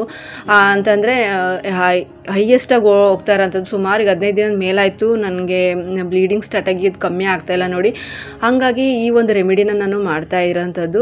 ಇದನ್ನು ಕುಡಿದ್ರೆ ಆದಷ್ಟು ಕಂಟ್ರೋಲ್ ಆಗ್ತಾ ಹೋಗುತ್ತೆ ಅಂತೇಳಿ ಉಂಜಾ ಟೀ ಅಂತ ಕರೀತೀವಿ ನಾವು ಇದನ್ನು. ನಾವೇ ಅಷ್ಟೇ ಅಲ್ಲ, ಅಮೇರಿಕಾದಲ್ಲಿ ತುಂಬಾ ಫೇಮಸ್ ಆಗಿರೋಂಥದ್ದು ಒಂದು ಇದು. ಅಮೇರಿಕಾದಿಂದ ಇದನ್ನು ನಮ್ಮ ಅಣ್ಣರು ಬುಕ್ಕಲ್ಲಿ ನೋಡಿ ಬುಕ್ಕಲ್ಲಿ ಇದು ಮಾಡಿರೋಂಥದ್ದು. ಅಮೇರಿಕಾದಲ್ಲಿ ಫೇಮಸ್ ಅದನ್ನು ನನಗೆ ನಮ್ಮ ಅಣ್ಣ ಹೇಳಿದಂಥದ್ದು. ಅದಕ್ಕೋಸ್ಕರ ನಾನು ಈ ಒಂದು ಜ್ಯೂಸ್ನ ಮಾಡಿಕೊಂಡು ಕುಡಿತಾ ಇರೋಂಥದ್ದು ಫ್ರೆಂಡ್ಸ್. ಅದಾದಮೇಲೆ ಫ್ರೆಂಡ್ಸ್ ಇದು ಇಂಚೆ ವಿಡಿಯೋ ಈಗ ನಾನೇನು ಎಗ್ ಬುರ್ಜಿ ಮಾಡಿದೆ ಅಲ್ವಾ ಅದರ ಆ ಒಂದು ದಿನದ ವಿಡಿಯೋ ಅಲ್ಲ ಇದು. ನಾನು ಅದಕ್ಕಿಂತ ಇಂಚೆ ನಾನು ಟೊಮೊಟೊ ಗೊಜ್ಜು ಅಂತ ಮಾಡಿದ್ದೆ, ಅದನ್ನು ನಾನು ನಿಮ್ಮ ಜೊತೆ ಶೇರ್ ಮಾಡ್ಕೊಂಡಿರಲಿಲ್ಲ. ಸಿಂಪಲ್ ರೆಮಿಡಿ, ಈಸಿಯಾಗಿ ಮಾಡ್ಕೊಳ್ಳೋಂಥದ್ದು. ಇದಕ್ಕೆ ಯಾವುದೇ ಒಂದು ಮಸಾಲೆ, ಏನೇ ಒಂದು ಜಾಸ್ತಿ ಚಕ್ಕೆ ಲವಂಗ ಅಥವಾ ಗರಂ ಮಸಾಲ, ಇನ್ನೊಂದು ಪೌಡ್ರು ಏನು ಹಾಕೋದೇ ಬೇಡ ಫ್ರೆಂಡ್ಸ್, ಅಷ್ಟು ಚೆನ್ನಾಗಾಗುತ್ತೆ. ಹಂಗಾಗಿ ನಾನು ನಿಮ್ಮ ಜೊತೆಗೆ ಮಾಡಿ ಸರ್ತಿನೂ ಕೂಡ ನಾನು ನಿಮ್ಮ ಜೊತೆ ಶೇರ್ ಮಾಡ್ಕೊತಾ ಇರ್ತೀನಿ. ಇದಕ್ಕೆ ಟೊಮೊಟೊ ಎಷ್ಟು ಹಾಕ್ತೀವೋ ಅಷ್ಟು ತುಂಬಾ ಚೆನ್ನಾಗಿರುತ್ತೆ. ಹುಳಿ ಅಂಶ ಇದ್ದಷ್ಟು ಇದು ತುಂಬಾ ಟೇಸ್ಟಿಯಾಗಿರುತ್ತೆ ಅಂತಲೇ ಹೇಳ್ಬೋದು. ಅಂತಂದರೆ ಇದಕ್ಕೆ ಹುಳಿ ಅಷ್ಟೊಂದು ಇಲ್ಲದೇ ಇರೋ ಟೊಮೊಟೊ ಅನ್ನಿಸ್ತು ನನಗೆ. ಹಾಗಾಗಿ ಸ್ವಲ್ಪ ಹುಣಸೆ ಹುಳಿನೂ ಕೂಡ ನಾನು ಸೈಡಿಗೆ ಎತ್ತಿಟ್ಕೊಂಡಿದ್ದೀನಿ. ಹಾಗೆ ಸ್ವಲ್ಪ ಈರುಳ್ಳಿ, ಸ್ವಲ್ಪ ಕೊತ್ತಂಬರಿ. ಇದಕ್ಕೆ ಹಸಿರುಗಾಯಿ ಹಾಕಿದರೆ ಹಾಕ್ಬೋದು, ಬಿಟ್ಟು ಬಿಡ್ಬೋದು. ಖಾರದ ಪುಡಿನೇ ಮೇನ್ ಇಂಗ್ರೀಡಿಯೆಂಟ್ಸ್ ಆಗಿ ಬೇಕಾಗಿರುತ್ತೆ. ನಾವು ಎಷ್ಟು ಜನ ಇರ್ತೀವಿ ನೋಡಿಕೊಂಡು ಅಷ್ಟು ಟೊಮೊಟೊ ತೊಗೊಂಡು ಸ್ವಲ್ಪ ಅದಕ್ಕಿಂತ ಈ ಟೊಮೊಟೊಗಿಂತ ನಾವು ಸ್ವಲ್ಪ ಕ್ವಾಂಟಿಟಿ ಕಮ್ಮಿಯಲ್ಲಿ ನಾವು ಈರುಳ್ಳಿನ ತೊಗೋಬೇಕಾಗುತ್ತೆ. ಸ್ವಲ್ಪ ಕೊತ್ತಂಬರಿನೂ ಕೂಡ ಬೇಕಾಗುತ್ತೆ ಫ್ರೆಂಡ್ಸ್. ಇದಕ್ಕೇನು ಪುದೀನ ಅದು ಇದು ಅಂತ ಏನಿಲ್ಲ, ಶುಂಠಿನೂ ಕೂಡ ಬೇಕಾಗೋದಿಲ್ಲ. ನಾನು ಆದರೆ ಬೆಳ್ಳುಳ್ಳಿ ಇದ್ದರೆ ಬೆಳ್ಳುಳ್ಳಿ ಹಾಕ್ತೀನಿ, ತುಂಬ ಚೆನ್ನಾಗಿ ಟೇಸ್ಟಿಯಾಗಿ ಅಲ್ಲಲ್ಲೇ ಅನ್ನದಲ್ಲಿ ಕಲ್ಸ್ಕೊಂಡು ತಿನ್ನುವಾಗ ಏನಂತಂದರೆ ಈ ಒಂದು ಬೆಳ್ಳುಳ್ಳಿ ಸಿಗ್ತಾ ಇರುತ್ತೆ, ಅದ್ರದ್ದು ಫ್ಲೇವರು ಚೆನ್ನಾಗಿರುತ್ತೆ. ಹಂಗಾಗಿ ನಾನು ಬೆಳ್ಳುಳ್ಳಿನ ಇದ್ದರೆ ಹಾಕ್ತೀನಿ, ಇಲ್ಲದಿದ್ರೂ ಕೂಡ ನಡೆಯುತ್ತೆ ಫ್ರೆಂಡ್ಸ್, ಹಾಕ್ಬೋದು. ಇಲ್ಲಾಂದರೆ ಹಾಗೇನು ಮಾಡಿದರೂ ಕೂಡ ತುಂಬಾ ಚೆನ್ನಾಗಿರುತ್ತೆ. ಇವಾಗ ಒಂದು ಬಾಣಲಿಗೆ ನಾನು ಎಣ್ಣೆ ಹಾಕಿ ಸ್ವಲ್ಪ ಜಾಸ್ತಿ ಕ್ವಾಂಟಿಟಿಯಲ್ಲೇ ಎಣ್ಣೆ ಹಾಕ್ಕೋಬೇಕಾಗುತ್ತೆ. ಇವಾಗ ಎಣ್ಣೆ ಕಾದ ನಂತರ ಸಾಸಿವೆನ ಹಾಕಿದ್ದೀನಿ. ಸಾಸಿವೆಲ್ಲ ಚಿಟಪಟ ಅಂದಮೇಲೆ ನಾನು ಸ್ವಲ್ಪ ಕಡಲೆಬೇಳೆ ಹಾಕಿದ್ದೀನಿ ಫ್ರೆಂಡ್ಸ್. ಕಡಲೆಬೇಳೆ ಹಾಕಿದ್ರೆ ತುಂಬಾ ಚೆನ್ನಾಗಿರುತ್ತೆ. ನೀವು ಕಡಲೆಬೇಳೆ ಆಪ್ಷನಲ್ ಆಗಿ ತೊಗೊಳ್ಳೇಬೇಡಿ. ಕಡಲೆಬೇಳೆನ ಹಾಕಿ ಅದು ಬ್ರೌನ್ ಕಲರಲ್ಲಿ ಸ್ವಲ್ಪ ಫ್ರೈ ಆಗೋವರೆಗೂ ನೀವು ಫ್ರೈ ಮಾಡಿಕೊಂಡು ಸ್ವಲ್ಪ ಬೆಳ್ಳುಳ್ಳಿ ನಿಮ್ಗೆ ಇಷ್ಟ ಇದ್ದರೆ ಬೆಳ್ಳುಳ್ಳಿ ಹಾಕೋಬೋದು, ಇಲ್ಲಾಂದರೆ ಸ್ಕಿಪ್ ಮಾಡ್ಬೋದು, ಅದೇನು ಇದಿಲ್ಲ. ಇಷ್ಟ ಇದ್ದರೆ ತೊಗೋಬೋದು ಅಷ್ಟೇ ಬೆಳ್ಳುಳ್ಳಿ ನಾನು ಹಾಕ್ಕೊಂಡಿದ್ದೀನಿ. ಇವಾಗ ಸ್ವಲ್ಪ ಈರುಳ್ಳಿನೂ ಹಾಕ್ಕೊಂಬಿಟ್ಟು ಚೆನ್ನಾಗಿ ಸ್ವಲ್ಪ ಫ್ರೈ ಮಾಡ್ಕೊತೀನಿ ಫ್ರೆಂಡ್ಸ್. ಅದು ಸ್ವಲ್ಪ ಫ್ರೈ ಆದ ನಂತರ ಇವಾಗ ಟೊಮೊಟೊ ಏನಿತ್ತಲ್ವ, ಟೊಮೊಟೊನ ನಾನು ಸಣ್ಣದಾಗಿ ಹೆಚ್ಚಿಟ್ಕೊಂಡಿದ್ದಂಥ ಟೊಮೊಟೊ ಹಾಗೆ ಕೊತ್ತಂಬರಿನೂ ಕೂಡ ಹಾಕ್ಕೊಂಡು ಅದನ್ನು ಸ್ವಲ್ಪ ಎಣ್ಣೆಯಲ್ಲಿ ಫ್ರೈ ಮಾಡ್ಕೊತೀನಿ. ಇದನ್ನು ಎಣ್ಣೆಯಲ್ಲಿ ಎಷ್ಟು ಚೆನ್ನಾಗಿ ನಾವು ಫ್ರೈ ಮಾಡ್ತೀವೋ ಅಥವಾ ಎಣ್ಣೆ ಎಷ್ಟು ಕ್ವಾಂಟಿಟಿಲಿ ಹಾಕ್ತೀವಿ ನೋಡಿ ಅಷ್ಟು ಚೆನ್ನಾಗಿ ಬರುತ್ತೆ ಈ ಒಂದು ಗೊಜ್ಜು. ಇವಾಗ ಇದಕ್ಕೆ ಸ್ವಲ್ಪ ಉಪ್ಪು ಹಾಕ್ತೀನಿ, ರುಚಿಗೆ ತಕ್ಕಷ್ಟು ಉಪ್ಪು ಹಾಕ್ಬಿಟ್ಟು ಇದನ್ನು ಸ್ವಲ್ಪ ಸ್ಮ್ಯಾಶ್ ಆಗಬೇಕು ಫ್ರೆಂಡ್ಸ್. ಇದಂದರೆ ಟೊಮೊಟೊ ಗೊಜ್ಜು ತುಂಬಾ ಸ್ಮ್ಯಾಶ್ ಆಗಬೇಕು, ಚೆನ್ನಾಗಿರುತ್ತೆ. ಹಂಗಾಗಿ ಗಟ್ಟಿ ಗಟ್ಟಿ ಸಿಕ್ಕರೆ ಚೆನ್ನಾಗಿರೋದಿಲ್ಲ. ಇದನ್ನು ನಾವು ಚಿತ್ರಾನ್ನ ಗೊಜ್ಜು ಅಂತ ಕರೆಯೋದಕ್ಕಾಗೋದಿಲ್ಲ. ಅರಿಶಿನ ಪುಡಿ ಸ್ವಲ್ಪ ಕಲರ್ಗೋಸ್ಕರ ನಾವು ಹಾಕ್ಕೊತೀವಿ, ಆದರೆ ಚಿತ್ರಾನ್ನದ ಗೊಜ್ಜೆ ಒಂಥರ ಟೇಸ್ಟ್ ಇರುತ್ತೆ, ಈ ಒಂದು ಟೊಮೊಟೊ ಗೊಜ್ಜೆ ಟೇಸ್ಟ್ ಇರುತ್ತೆ. ನನ್ನ ಮಗಳಿಗೆ ಈ ಥರ ಏನಾದರೂ ಸ್ಟ್ರೆಸ್ಸಲ್ಲಿದ್ದಾಗ ಅಡುಗೆನೇ ಮಾಡೋದಕ್ಕೆ ನಂಗೆ ಆಗೋದಿಲ್ಲ ಅನ್ನೋಂಥ ಟೈಮಲ್ಲಿ ಈ ಒಂದು ಈಸಿಯಾಗಿ ನಾನು ಮಾಡೋವಂಥದ್ದು ಇದೊಂದೇ. ನಾನು ತಿಳಿ ಸಾರೂ ಕೂಡ ನಾನು ಮಾಡೋದಕ್ಕೆ ಹೋಗೋದಿಲ್ಲ, ಈ ಒಂದು ಟೊಮೊಟೊ ಗೊಜ್ಜು ಮಾಡಿಕೊಟ್ಬಿಡ್ತೀನಿ, ಅವಳು ಹೊಟ್ಟೆ ತುಂಬ ಊಟ ಮಾಡ್ತಾಳೆ. ಹಾಗಾಗಿರುತ್ತೆ. ಒಂದೊಂದು ಟೈಮಲ್ಲಿ ನಾನು ಅಡುಗೆನೇ ಮಾಡಲ್ಲ, ತುಂಬ ಬೇಜಾರಾಗಿದೆ, ತುಂಬ ಹೆಡ್ಡೇಕ್ ಇದೆ ಅನ್ನೋಂಥ ಟೈಮಲ್ಲಿ ಇದೊಂದು ನನಗೆ ಬೆಸ್ಟ್ ರೆಮಿಡಿ, ಅಂದರೆ ಮನೆಯಲ್ಲಿ ಮಾಡೋಂಥ ರೆಸಿಪಿಯಲ್ಲಿ ಬೆಸ್ಟ್ ರೆಮಿಡಿ, ಹೋಮ್ ರೆಮಿಡಿಯಾಗಿ ನನಗೆ ಊಟಕ್ಕೆ ಸಿಗುತ್ತೆ ಫ್ರೆಂಡ್ಸ್. ಇದಕ್ಕೆ ಸ್ವಲ್ಪ ಖಾರದ ಪುಡಿ ಹಾಕಿದ್ದೀನಿ, ಹಾಗೆ ಸ್ವಲ್ಪ ಅರಶಿನ ಪುಡಿ ಹಾಕಿದ್ದೀನಿ ಕಲರ್ ಬರಲಿ ಅಂತೇಳಿ. ಹುಣಸೆ ಹುಳಿನೂ ಕೂಡ ಮನೆಯಲ್ಲಿ ಫ್ರಿಜ್ಜಲ್ಲಿ ಎತ್ತಿಟ್ಟಿದ್ದೆ, ಲಾಸ್ಟ್ ಟೈಮು ನಾನು ವಾಂಗಿಬಾತಿಗೆ ಹಾಕಿದ್ದಂಥದ್ದು, ಅದನ್ನು ಕೂಡ ಸ್ವಲ್ಪ ಯೂಸ್ ಮಾಡಿದ್ದೀನಿ, ಸ್ವಲ್ಪ ಮಿಕ್ಕಿತ್ತು. ಇವಾಗ ಇದನ್ನು ಸ್ವಲ್ಪ ಚೆನ್ನಾಗಿ ಅದನ್ನು ಅಂದರೆ ಬೇಯಿಸ್ಕೊಂಡಿದ್ದೀನಿ. ಅಂದರೆ ನೋಡಿ ಯಾವ ಥರ ಆಗಿದೆ ಅಂತೇಳಿ. ಟೊಮೊಟೊ ಗೊಜ್ಜು ಅಂತಲೇ ಗೊತ್ತಾಗ್ತಾಯಿಲ್ಲ, ಅದರಲ್ಲಿ ಟೊಮೊಟೊ ಎಣ್ಣೆ ಕಾಣ್ತಾ ಇಲ್ಲ.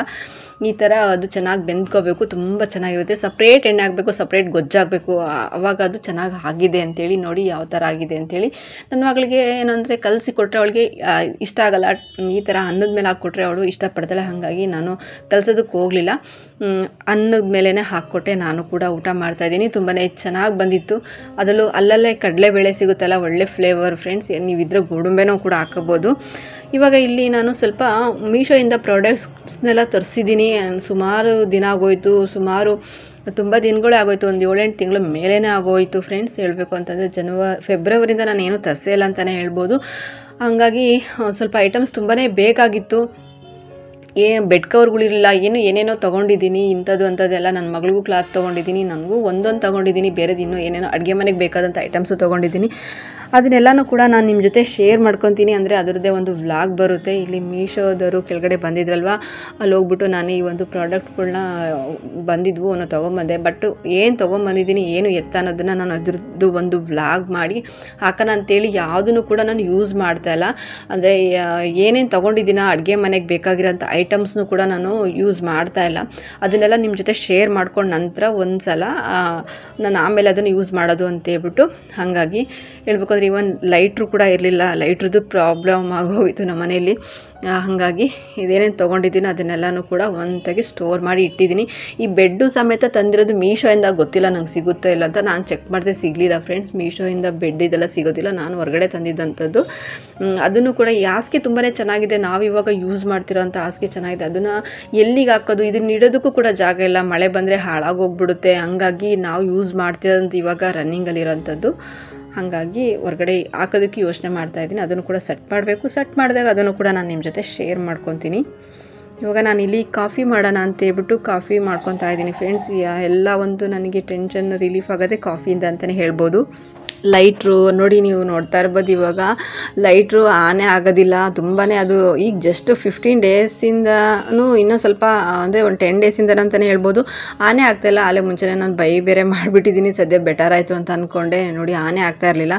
ತುಂಬಾ ಮನೆಯಲ್ಲಿ ಐಟಮ್ಸ್ಗಳು ಯಾವೂ ಕೂಡ ಅಷ್ಟೊಂದು ಚೆನ್ನಾಗಿ ಇಲ್ದಿರೋದು, ಹೊಡೆದಾಗಿರೋದು ಆ ಥರದ್ದಿತ್ತು. ಚೇಂಜ್ ಮಾಡಲೇಬೇಕಾಗಿರೋಂಥದ್ದು ತುಂಬಾ ಇದೆ. ಹಾಗಾಗಿ ಹೆಂಗಾಡ್ದೆ ಗೊತ್ತಾ, ಇಯರ್ಫೋನ್ ಹಾಕೋಣ ಕೇಳಿಸ್ಲಿಲ್ಲ. ಅಲ್ಲ, ಲೈಟ್ರ್ ನೋಡಿ ಎಷ್ಟು ಮಟ್ಟಿಗೆ ಕೆಟ್ಟೋಗೈತೆ ಅಂತ. ಆ ಲೈಟ್ರ್ ಕೆಟ್ಟೋಗೋದಕ್ಕೂ ನಾನು ಕೂಡ ಲೈಟ್ರ್ ಇವಾಗಲೂ ಇಷ್ಟೊಂದು ಕೆಟ್ಟಿರಲ್ಲ, ಬಟ್ 2 ತಿಂಗಳು 3 ತಿಂಗಳು ಇಂಚೆ ಅಪ್ಪ ನಂಗೆ ಮುಚ್ಚಕ್ಕೆ ಆಗ್ತಾ ಇಲ್ಲ, ಅಷ್ಟು ವರ್ಸ್ತಾಗಿದೆ ಆ ಲೈಟ್ರು. ಇದೇನು ಹಿಂಗಿದೆ ಲೈಟ್ರು ಅಂತೇಳಿ ಚೇಂಜ್ ಮಾಡೋಣ, 50 ರೂಪಾಯಿ ಕೊಡ್ತಾರ ಆ ಥರ ಅನ್ಕೊಂತಾನೆ ಇದೆ. ಅದೇನಾಯ್ತು ಅಂತಂದರೆ, ಇನ್ನೇನು ಒಂದೇ ಸಲ ಈ ಥರ ಬೈ ಮಾಡೋಂಗಾಯ್ತು. ಮನೆಗೆ ಬಂದ್ಮೇಲೆ ಇದು ಕೂಡ ಇವಾಗ ಟಕ ಹೋದ್ರು ಆನೇ ಆಗಲ್ಲ, ಕೈ ನೋವು ಬರುತ್ತೆ.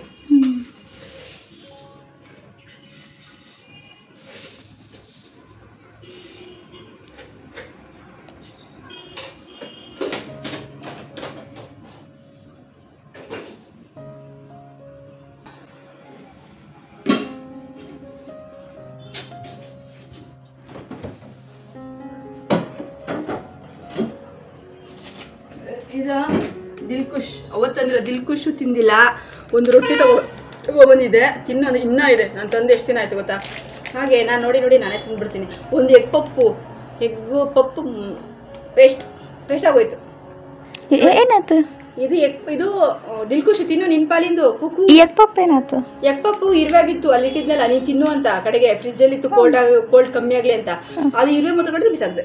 ಅಯ್ಯೋ, ಮತ್ತೆ ಇವಾಗ ಅದನ್ನ ತಣ್ಣಗಾಗಿರುತ್ತೆ, ತಿನ್ನೋದಿಲ್ವಲ್ಲ, ಅದಕ್ಕೆ ಬಿಸಾಕ್ತೀನಿ. ಗೊತ್ತಾಗಲ್ವಾ ತಿನ್ಬೇಕು ತಂದು ವೇಸ್ಟ್ ಮಾಡಬಾರ್ದು ಅಂತ. ಹೆಂಗ್ ನೋಡ್ತಾಳೆ ನೋಡೋಕೆ, ನಾನು ಲಿಪ್ಟಿಕ್ ನೋಡ್ತಾಳೆ, ಮಕ್ಕ ಲಿಪ್ಟಿಕ್ ನೋಡ್ತಾಳೆ, ಕಣ್ಣು ನೋಡ್ತಾಳೆ. ನೋಡಿ ಫ್ರೆಂಡ್ಸ್, ನನ್ನ ಮುಖ ನೋಡ್ತಾಳೆ, ನನ್ನ ಕಣ್ಣು ನೋಡ್ತಾಳೆ, ತುಟಿ ನೋಡ್ತಾಳೆ, ನನ್ನ ಕಣ್ಣು ನೋಡ್ತಾಳೆ. ನೀನು ನಿನ್ನ ಅವತಾರ ಅಂತೇಳಿ ನೋಡಿ ಫ್ರೆಂಡ್ಸ್. ನಾನು ಹೇಳ್ತಾ ಇದ್ರೆ ಅದೊಂದ್ಸಲ ನೋಡ್ತಾಳೆ, ಕಣ್ಣು ಸಲ ನೀನು ನಿನ್ನ ಅವತಾರ ಅನ್ನೋ ಥರ. ಯಾಕೆ ಬಿಸಾಕಕ್ಕೆ ಹೋದೆ?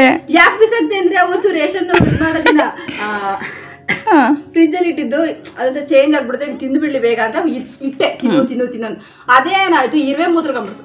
ಇರುವೆ ಮೂತ್ರಕೊಂಡ್ರೆ ನೀನು ತಿಂತೀಯಾ? ನಾನು ತಿನ್ನಲ್ಲ, ನೀವು ತಿನ್ನಲ್ಲ. ಇರುವೆ ಮೂತ್ರಗಳು ಫುಲ್ ಆಗೋಗ್ಬಿಟ್ಟು ತಗೊಂಡೋಗಿ ಅಷ್ಟೇ. ನಾನು ತಿನ್ನ 15 ರೂಪಾಯಿನ 20 ರೂಪಾಯಿನ ಅದು ಒಂದು ಎಗ್ ಮೊಟ್ಟೆಗೆ. ನಾ ತಾಂಬಂತ ಹೇಳಿಲ್ಲ, ಸುಮ್ಮನೆ ಅಯ್ಯ, ನನಗೆ ನೀನು ಹೇಳ್ಬೇಕಾ ತರಕ್ಕೆ ತಂದು ನೀನು ತಿನ್ಬೇಕಪ್ಪ ತಂದ್ರದು 1-2 ಅಷ್ಟೇ. ಇದನ್ನು ತಿಂತೀಯ, ನಾನೇ ತಿಂದ್ಬಿಡ್ಲ. ತಿನ್ನೇನೆ, ನಾನೇ ತಿಂದ್ಬಿಡ್ಲ. ದಿಲ್ಖುಷ್ ನಾನೇ ತಿಂದು ಸಾಂಗ್ ಹೇಳ್ಕೊಂತೇನು.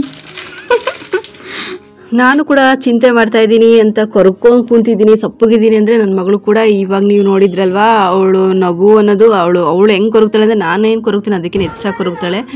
ಹಾಗಾಗಿ ನಾನೇ ಹ್ಯಾಪಿಯಾಗಿರೋದಕ್ಕೆ ಟ್ರೈ ಮಾಡ್ತಾನೆ ಇರ್ತೀನಿ.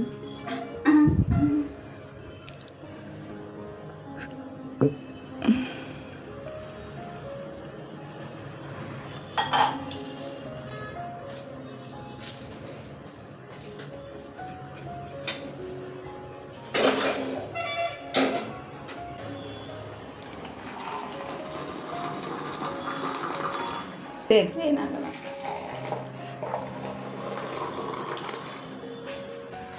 ಫ್ರೆಂಡ್ಸ್, ನಾನು ಲೈವಲ್ಲಿದ್ದೆ, ಮಾತಾಡ್ತಾ ಕರೆಂಟ್ ಹೋಗ್ಬಿಡ್ತು. ಹಾಗಾಗಿ ಸಾರಿ ಕೇಳ್ತಾ ಇದ್ದೀನಿ. ಮತ್ತು ಅದು ತುಂಬ ಲೇಟ್ ಆಯಿತು ಕನೆಕ್ಟ್ ಬರೋದಕ್ಕೆ. ಹಾಗಾಗಿ ಮತ್ತೆ ನಾನು ಕನೆಕ್ಟ್ ಮಾಡೋದಕ್ಕೆ ಹೋಗಲಿಲ್ಲ. 1 ಗಂಟೆ ಮೇಲಾಗಿ ಹೋಗಿತ್ತು ನಾನು ಲೈವಲ್ಲಿ ಕೂತು ಇನ್ನೇನು ಅಂತೇಳಿ. ಕರೆಂಟು ಕೂಡ ತುಂಬ ಲೇಟಾಗಿ ಬಂತು, ಹಾಗಾಗಿ ಲೈವ್ ಕಂಟಿನ್ಯೂ ಮಾಡಿಲ್ಲ. ಸಾರಿ ಫಾರ್ ದಟ್, ಬೇಜಾರಾಗಬೇಡಿ ಯಾರೂ ಕೂಡ. ನಾನು ಮಾತಾಡ್ತಾ ಇರುವಾಗ ಕರೆಂಟ್ ಹೋದ ಕಾರಣ ಅರ್ಧಂಬರ್ಧ ಮಾತು ನಿಲ್ಲಿಸ್ದೆ ಫ್ರೆಂಡ್ಸ್, ಓಕೆನಾ, ಬೇಜಾರಾಗಬೇಡಿ. ಬಟ್ ಇವಾಗ ಫ್ರೆಂಡ್ಸ್, ನಾನು ಮೀಶೋದಿಂದ ಏನೇನು ತೊಗೊಂಡಿದ್ದೀನಿ ನೋಡಿ, ಅದ್ರದ್ದು ಒಂದು ವ್ಲಾಗ್ ಬರುತ್ತೆ. ನೋಡಿ ಇಷ್ಟೆಲ್ಲ ತೊಗೊಂಡಿದ್ದೀನಿ. ಬಟ್ ಆದರೆ ಏನೇನು ಅನ್ನೋದು ತುಂಬ ಇದೆ. ಸುಮ್ಮನೆ ಒಂದು ಕ್ಲಿಪ್ಪಿಂಗ್ ತೊಗೊಂಡಿದ್ದೀನಿ ಅಷ್ಟೇ, ತುಂಬ ಇದೆ. ಇನ್ನು ಆ ಕಡೆಗೆಲ್ಲನೂ ಒಂದೇ ಸಲ ನಮ್ಮ ಅಪ್ಪಾಜಿ ಡೆತ್ ಆದ್ರಲ್ಲ, ಅವಾಗಿಂದ ನಾನು ಏನೂ ತಗೊಂಡಿಲ್ಲ. ಆವಾಗ ನಾನು ತಿಂಗಳಿಗೆ ಅದೆಷ್ಟು ತೊಗೊತಿದ್ದೋ ನಮ್ಮ ಅಪ್ಪಾಜಿ ಇದ್ದಾಗ. ತುಂಬ ಬೇಜಾರಾಗಿ ಹೀಗೆ ಯಾಕೋ ನಂಗೆ ಏನೂ ಬೈ ಮಾಡಿರಲಿಲ್ಲ.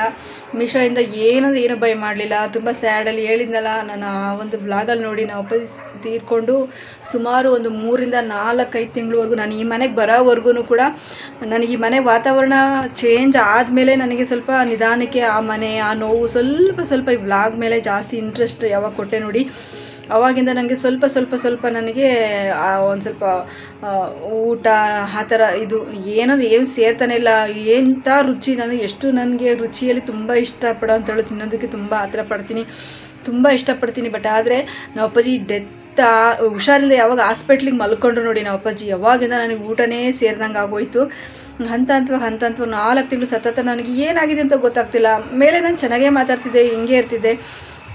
ಒಂದು ವ್ಲಾಗಲ್ಲಿ ನಾನು ಶೇರ್ ಕೂಡ ಮಾಡ್ಕೊಂಡಿದ್ದೀನಿ. ನಂಗೆ ನಮ್ಮ ಅಪ್ಪಾಜಿ ಹಿಂಗೆ ಆದಾಗಿಂದ ನನಗೆ ಊಟ ಸೇರ್ತಾಯಿಲ್ಲ, ನನಗೆ ಏನಕ್ಕೆ ಅಂತ ಗೊತ್ತಾಗ್ತಾಯಿಲ್ಲ ನನಗೆ ಅಂತೇಳಿ ಆ ಥರ ಇದ್ದಳು. ಈ ಮನೆ ಬಂದ ನಿಧಾನಕ್ಕೆ ಚೇತರಿಸ್ಕೊಂಡೆ, ಚೆನ್ನಾಗೂ ಕೂಡ ಅದೇ ವ್ಲಾಗ್ ಮೇಲೆ ಜಾಸ್ತಿ ಕಾನ್ಸಂಟ್ರೇಷನ್ ಆಯಿತು. ನನ್ನ ಮಗಳು ಖುಷಿಯಾಗಿರೋದಕ್ಕೆ ಸ್ಟಾರ್ಟ್ ಮಾಡಿದ್ಲು. ಅವಳು ಒಂದು ಖುಷಿ ನೋಡ್ಕೊಂಡು ಹಿಂಗೆ ಕಾಲ ಕಳ್ಕೊಳ್ತಾ ಬಂದೆ. ಹಂಗಾಗಿ ಒಟ್ಟು ಆ ಒಂದು ನೋವಿನಿಂದ ನನಗೆ ಏನೂ ಬೈ ಮಾಡಬೇಕು ಅಂತ ಅನ್ನಿಸ್ಲಿಲ್ಲ, ಏನು ತೊಗೋಬೇಕು ಅನ್ನಿಸ್ಲಿಲ್ಲ. ಇದರಲ್ಲೇ ಮ್ಯಾನೇಜ್ ಮಾಡ್ತಿದ್ದೆ. ಏನಂದರೆ ಏನೂ ತೊಗೊಂಡಿಲ್ಲ. ಇದೇ ಫಸ್ಟ್ ಟೈಮ್ ತಗೊಂಡಿರೋದು ಈ ಮನೆಗೆ ಬಂದಾಗ ಅಂತ ಅನಿಸುತ್ತೆ. ಏನೂ ಬೈ ಮಾಡೇ ಇಲ್ಲ ನಾವು ಹೇಳಬೇಕು ಅಂದರೆ.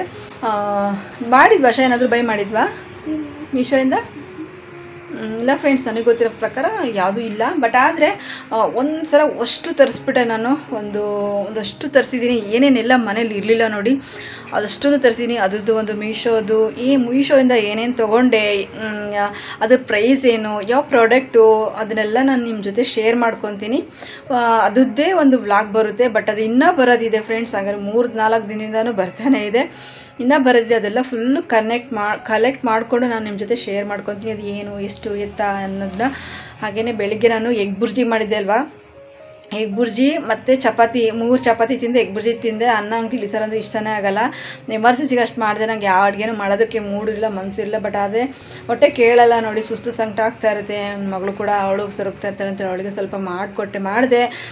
ಅಡ್ರ ಬಡ್ರೆ ಏನೇನೋ ಮಾಡಿಕೊಟ್ರೆ ಅವಳು ಕೂಡ ಇಷ್ಟೇ ತಿಂದ್ಬಿಡ್ತಾಳೆ. ತಿನ್ನೋದೇ ಸ್ವಲ್ಪ ತಿಂತಾಳೆ, ಅದ್ರಾಗ ಇನ್ನೂ ಇದು ಮಾಡ್ತಾಳೆ ಅಂತ ಸ್ವಲ್ಪ ಎಗ್ ಬುರ್ಜಿ ಮಾಡಿ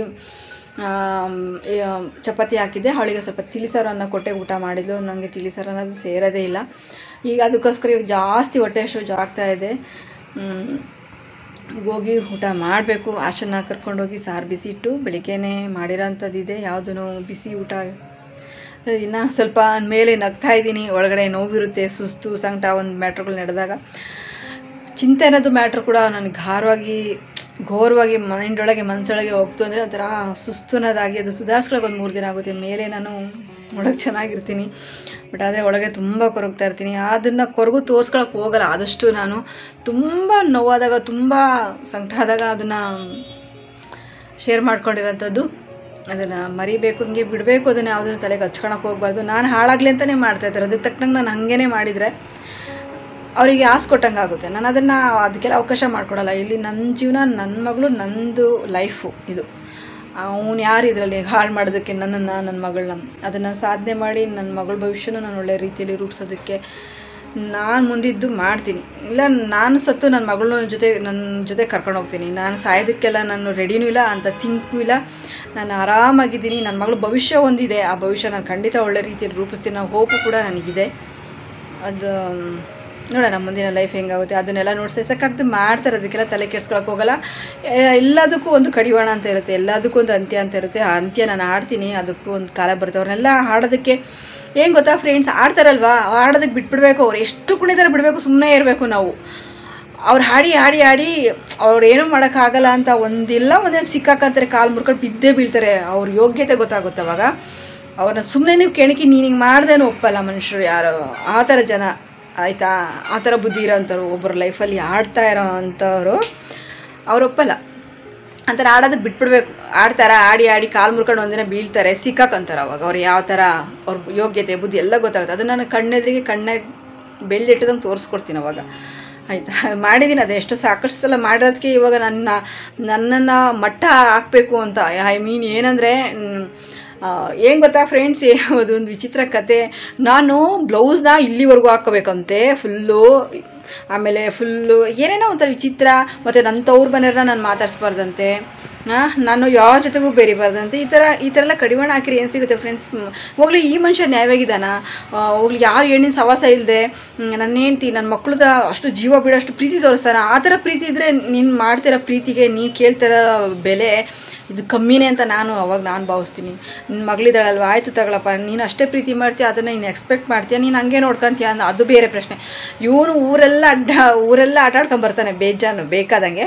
ನಾನೀಗ ಮಾತ್ರ ನೀನು ಹಿಂಗೆ ಇರಬೇಕು, ಹಾಗೆ ಇರಬೇಕು, ನಮ್ಮವ್ರನ್ನ ಉಳ್ಬೇಕು, ನಾನು ಅನ್ಬೇಕು, ಆಡಬೇಕು, ನನ್ನನ್ನು ಎಷ್ಟು ರಾಣಿ ಥರ. ನಾನು ಸುಮ್ಮನೆ ರಾಣಿ ಅನ್ನೋ ಹೆಸರು ಅಲ್ಲ ಫ್ರೆಂಡ್ಸ್, ರಾಣಿಗಿಂತ ಹೆಚ್ಚಾಗಿ ಸಾಕಿದ್ದಾರೆ. ಇವತ್ತಿಗೂ ನನ್ನ ಅಷ್ಟು ಚೆನ್ನಾಗಿ ಪ್ರೀತಿ ಮಾಡ್ತಾರೆ, ಅಷ್ಟು ಚೆನ್ನಾಗಿ ನೋಡ್ಕೊತಾರೆ ಅಂತ ಅವ್ರ ಮನೆ. ನಮ್ಮಣ್ಣ ನಮ್ಮ ಕಣ್ಣಿಟ್ಕೊಂಡು ಸಾಕ್ತಾರೆ. ಇಂಥವ್ರನ್ನೆಲ್ಲರಿಗೂ ಇವ್ನು ಸವರ್ಕೊಂಡ್ರದೆಲ್ಲ ಹಚ್ಚಕ್ಕೆ ಬರ್ತಾನೆ ಫ್ರೆಂಡ್ಸ್. ಅದಕ್ಕೆ ನಾನು ಇವನ ಬಗ್ಗೆ ನಾನು ತಲೆ ಕೆಡ್ಸ್ಕೊಳಕ್ಕೆ ಹೋಗ್ತಾಯಿಲ್ಲ. ಅವ್ನು ಎಂತ ಗೊತ್ತಾ, ಲುಚ್ಚ ಅವನೆಲ್ಲ ಸವರ್ಕೊಂಡ್ಬಿಟ್ಟವನೇ ಗಲೀಜು. ಅದನ್ನೆಲ್ಲ ನಮಗೆಲ್ಲ ಅಫಿಷಿಯಲ್ಲು, ನಮ್ಮಣ್ಣ ಅಫಿಷಿಯಲ್ಲು, ನಮ್ಮ ಅಪ್ಪ ಅಫಿಷಿಯಲ್ಲು, ಅವ್ರನ್ನೆಲ್ಲರಿಗೂ ಹಚ್ಚಬೇಕು ಅಂತ ಅವನು ಬರ್ತಾ ಇರೋದು. ಅದಕ್ಕೆ ನಾನು ಅವನು ತಲೆ ಕೆಡ್ಸ್ಕೊಳಕ್ಕೆ ಹೋಗ್ತಿಲ್ಲ. ಅವ್ನು ಕುಣ್ದಂಗೆ ಕುಣಿತಾ ಇಲ್ಲ. ನಾನು ಗಾಡಿಗೆ ಸ್ಕ್ರ್ಯಾಚ್ ಮಾಡೋ ಕಾರಣ ಸ್ಟೇಷನ್ಗೆ ಹೋಗಿದ್ದೀನಿ, ಇವ್ರು ಹಿಂಗೆಲ್ಲ ಮಾಡ್ತಾಯಿದ್ದಾರೆ ಅಂತ. ಅದು ಟಚ್ ಮಾಡಿ ಮಾತಾಡಿದ್ದಾನೆ, ನಾನು ಅದನ್ನು ನೋಡ್ಕೊತೀನಿ ಹಂಗೆ ಅಷ್ಟೇ. ಇದೇನಾಗುತ್ತೋ ನೋಡೋಣ, ಎಲ್ಲಿಗೆ ಹೋಗುತ್ತೋ. ಕಂಪ್ಲೇಂಟ್ ಕೊಟ್ಟಿದ್ದೀನಿ, ನಾಳೆ ಹೋಗಿ ನಾನು ಭೇಟಿ ಮಾಡಿ ಒಂದ್ಸಲ ಕೇಳ್ತೀನಿ, ನೋಡೋಣ ಅಲ್ಲಿಗೆ ಮುಂದೆ ಹೆಂಗೆ ನಡೆಯುತ್ತೆ ಅದನ್ನು ಕೂಡ ನಾನು ನಿಮ್ಮ ಜೊತೆ ಶೇರ್ ಮಾಡ್ಕೊತೀನಿ. ಇದು ಕುಣ್ದಂಗೆ ಫ್ರೆಂಡ್ಸ್ ಹೆಂಗೆ ಗೊತ್ತಾ, ನಾನು ಭೂಮಿ ಮೇಲೆ ಇರೋಕ್ಕೆ ಕೊಡೋದಿಲ್ಲ ಲಾಸ್ಟಿಗೆ ಒಂದಿನ, ಆಯಿತಾ? ಕುಣ್ದಂಗೆ ನಾವು ಕುಣಿಬಾರ್ದು, ನಾವು ಇದ್ದೇ ನೋಡಬೇಕು, ನಾವು ಹತ್ರಕ್ಕೆ ಬಂದು ಮಾತಾಡಬೇಕು. 4 ಜನ ಇದ್ದಿರ್ತಾನೆ ಊರಾಗೆ, ಅದು ನಾನು ಫೇಸ್ ಮಾಡ್ತೀನಿ, ನೋಡೋಣ ಎಲ್ಲಿಗೆ ಹೋಗುತ್ತೆ ಅಂತ. ಅವನು ಆಡ್ದಂಗೆ ನಾವು ಆಡೋಕ್ಕೆ ಹೋಗ್ಬಾರ್ದು ಮೇಯ್ನು. ಒಂದು ಪಕ್ಷ ಅವ್ನು ಇನ್ನೂ ದೊಡ್ಡದು ಮಾಡ್ತಾನೆ ಅಂದರೆ ಅವ್ನ ಹೆಸರುವಾಸಿಯಾಗಿ ಅವ್ನು ಬೀದಿಗೆ ಬರ್ತಾನಲ್ಲ ಫ್ರೆಂಡ್ಸ್, ಅದನ್ನು ನಾವು ನೋಡಬೇಕಾಗುತ್ತೆ. ಇವಾಗ ನೋಡೋಣ ಎಲ್ಲಿಗಾಗುತ್ತೋ ಅದನ್ನು. ಐ ಕ್ಯಾನ್ ಮ್ಯಾನೇಜ್ ದಟ್, ನೋಡ್ತೀನಿ ಹೆಂಗಾಗುತ್ತೆ ಅಂತ. ಓಕೆ ಫ್ರೆಂಡ್ಸ್, ಸಾರಿ ಲೈವಲ್ಲಿ ಕರೆಂಟ್ ಹೋದ ಕಾರಣ ಅದು ಸುಮಾರು ಅರ್ಧ ಗಂಟೆ ಕರೆಂಟ್ ಬರಲಿಲ್ಲ. ಮತ್ತೆ ಜಾಯ್ನ್ ಆಗಿ ಆದರೆ ಸುಮಾರು 10 ಗಂಟೆ ಹತ್ತತ್ರ ಸುಮಾರು ಟೈಮ್ ಆಗಿ ಹೋಗಿತ್ತು. ಹಾಗಾಗಿ ನಾನು ಮತ್ತೆ ಯಾಕೆ ಅಂತೇಳಿ ಲೈವ್ನ ಅಲ್ಲಿಗೆ ಎಂಡ್ ಮಾಡಿದೆ. ಓಕೆ ಫ್ರೆಂಡ್ಸ್, ಇವತ್ತಿನ ಒಂದು ವೀಡಿಯೋ ಇಷ್ಟೇ. ಈಗ ಊಟ ಮಾಡಬೇಕು. ಊಟ ಮಾಡೋಣ, ಹಾಸನ ಎಬ್ಬರಿಸಿ ಅನ್ನ ಸಾರು ಕೊಟ್ಟು, ಚಪಾತಿ ಇದೆ, ಚಪಾತಿಗೆ ಮೊಸರು ಕೊಟ್ಟು. ಇವತ್ತು ಏನು ಅಂತ ಸ್ಪೆಷಲ್ ಏನೂ ಇಲ್ಲ ಫ್ರೆಂಡ್ಸ್, ವ್ಲಾಗು ಕೂಡ ಆಗುತ್ತೆ ಅಂತೇಳಿ ಎಗ್ ಬುರ್ಜಿ ಮಾಡಿದೆ. ಆಶಂಗೂ ಕೂಡ ಇಷ್ಟ ಆಗುತ್ತೆ ಮೊಟ್ಟೆದು ಅಂದರೆ, ಅವಳಿಗೆ ತುಂಬ ಇಷ್ಟ ಆಗುತ್ತೆ ಮೊಟ್ಟೆ ರೆಸಿಪಿ ಎಲ್ಲನ. ಹಂಗಾಗಿ ಮೊಟ್ಟೆ ಎಗ್ ಬುರ್ಜಿ ಮಾಡಿದೆ. ಮೊಟ್ಟೆ ಬಿರಿಯಾನಿ ಮಾಡಿದರೆ ಸೇಮ್ ಬಿರಿಯಾನಿ ಆಗುತ್ತೆ ಅಂತೇಳಿ. ಇರಲಿ ನೋಡೋಣ. ನಾನು ಇನ್ನು ಪ್ಲ್ಯಾನ್ ಇದೆ ಬೇರೆದು ರೆಸಿಪಿ ಮಾಡೋದಂಥದ್ದಿತ್ತು, ನೆನ್ನೆ ಮಾಡಬೇಕಾಗಿತ್ತು, ಹೋಯ್ತು. ನನ್ನ ಮನಸ್ಸು ಮೈಂಡು ಎಲ್ಲ ಸ್ವಲ್ಪ ಸರಿಯಾಗಲಿ, ಆವಾಗ ನಾನು ಅದನ್ನು ಶೇರ್ ಮಾಡ್ಕೊತೀನಿ ಅಂತ ಹೇಳ್ತಾ ಊಟ ಮಾಡೋಣ ಬನ್ನಿ. ಕೂಕು ಕರೆಯೋಣ, ಕುಕು ಮಾರಿ ಊಟ ಮಾಡ ಬಾ ಊಟಕ್ಕೆ ಇಡ್ತೀನಿ.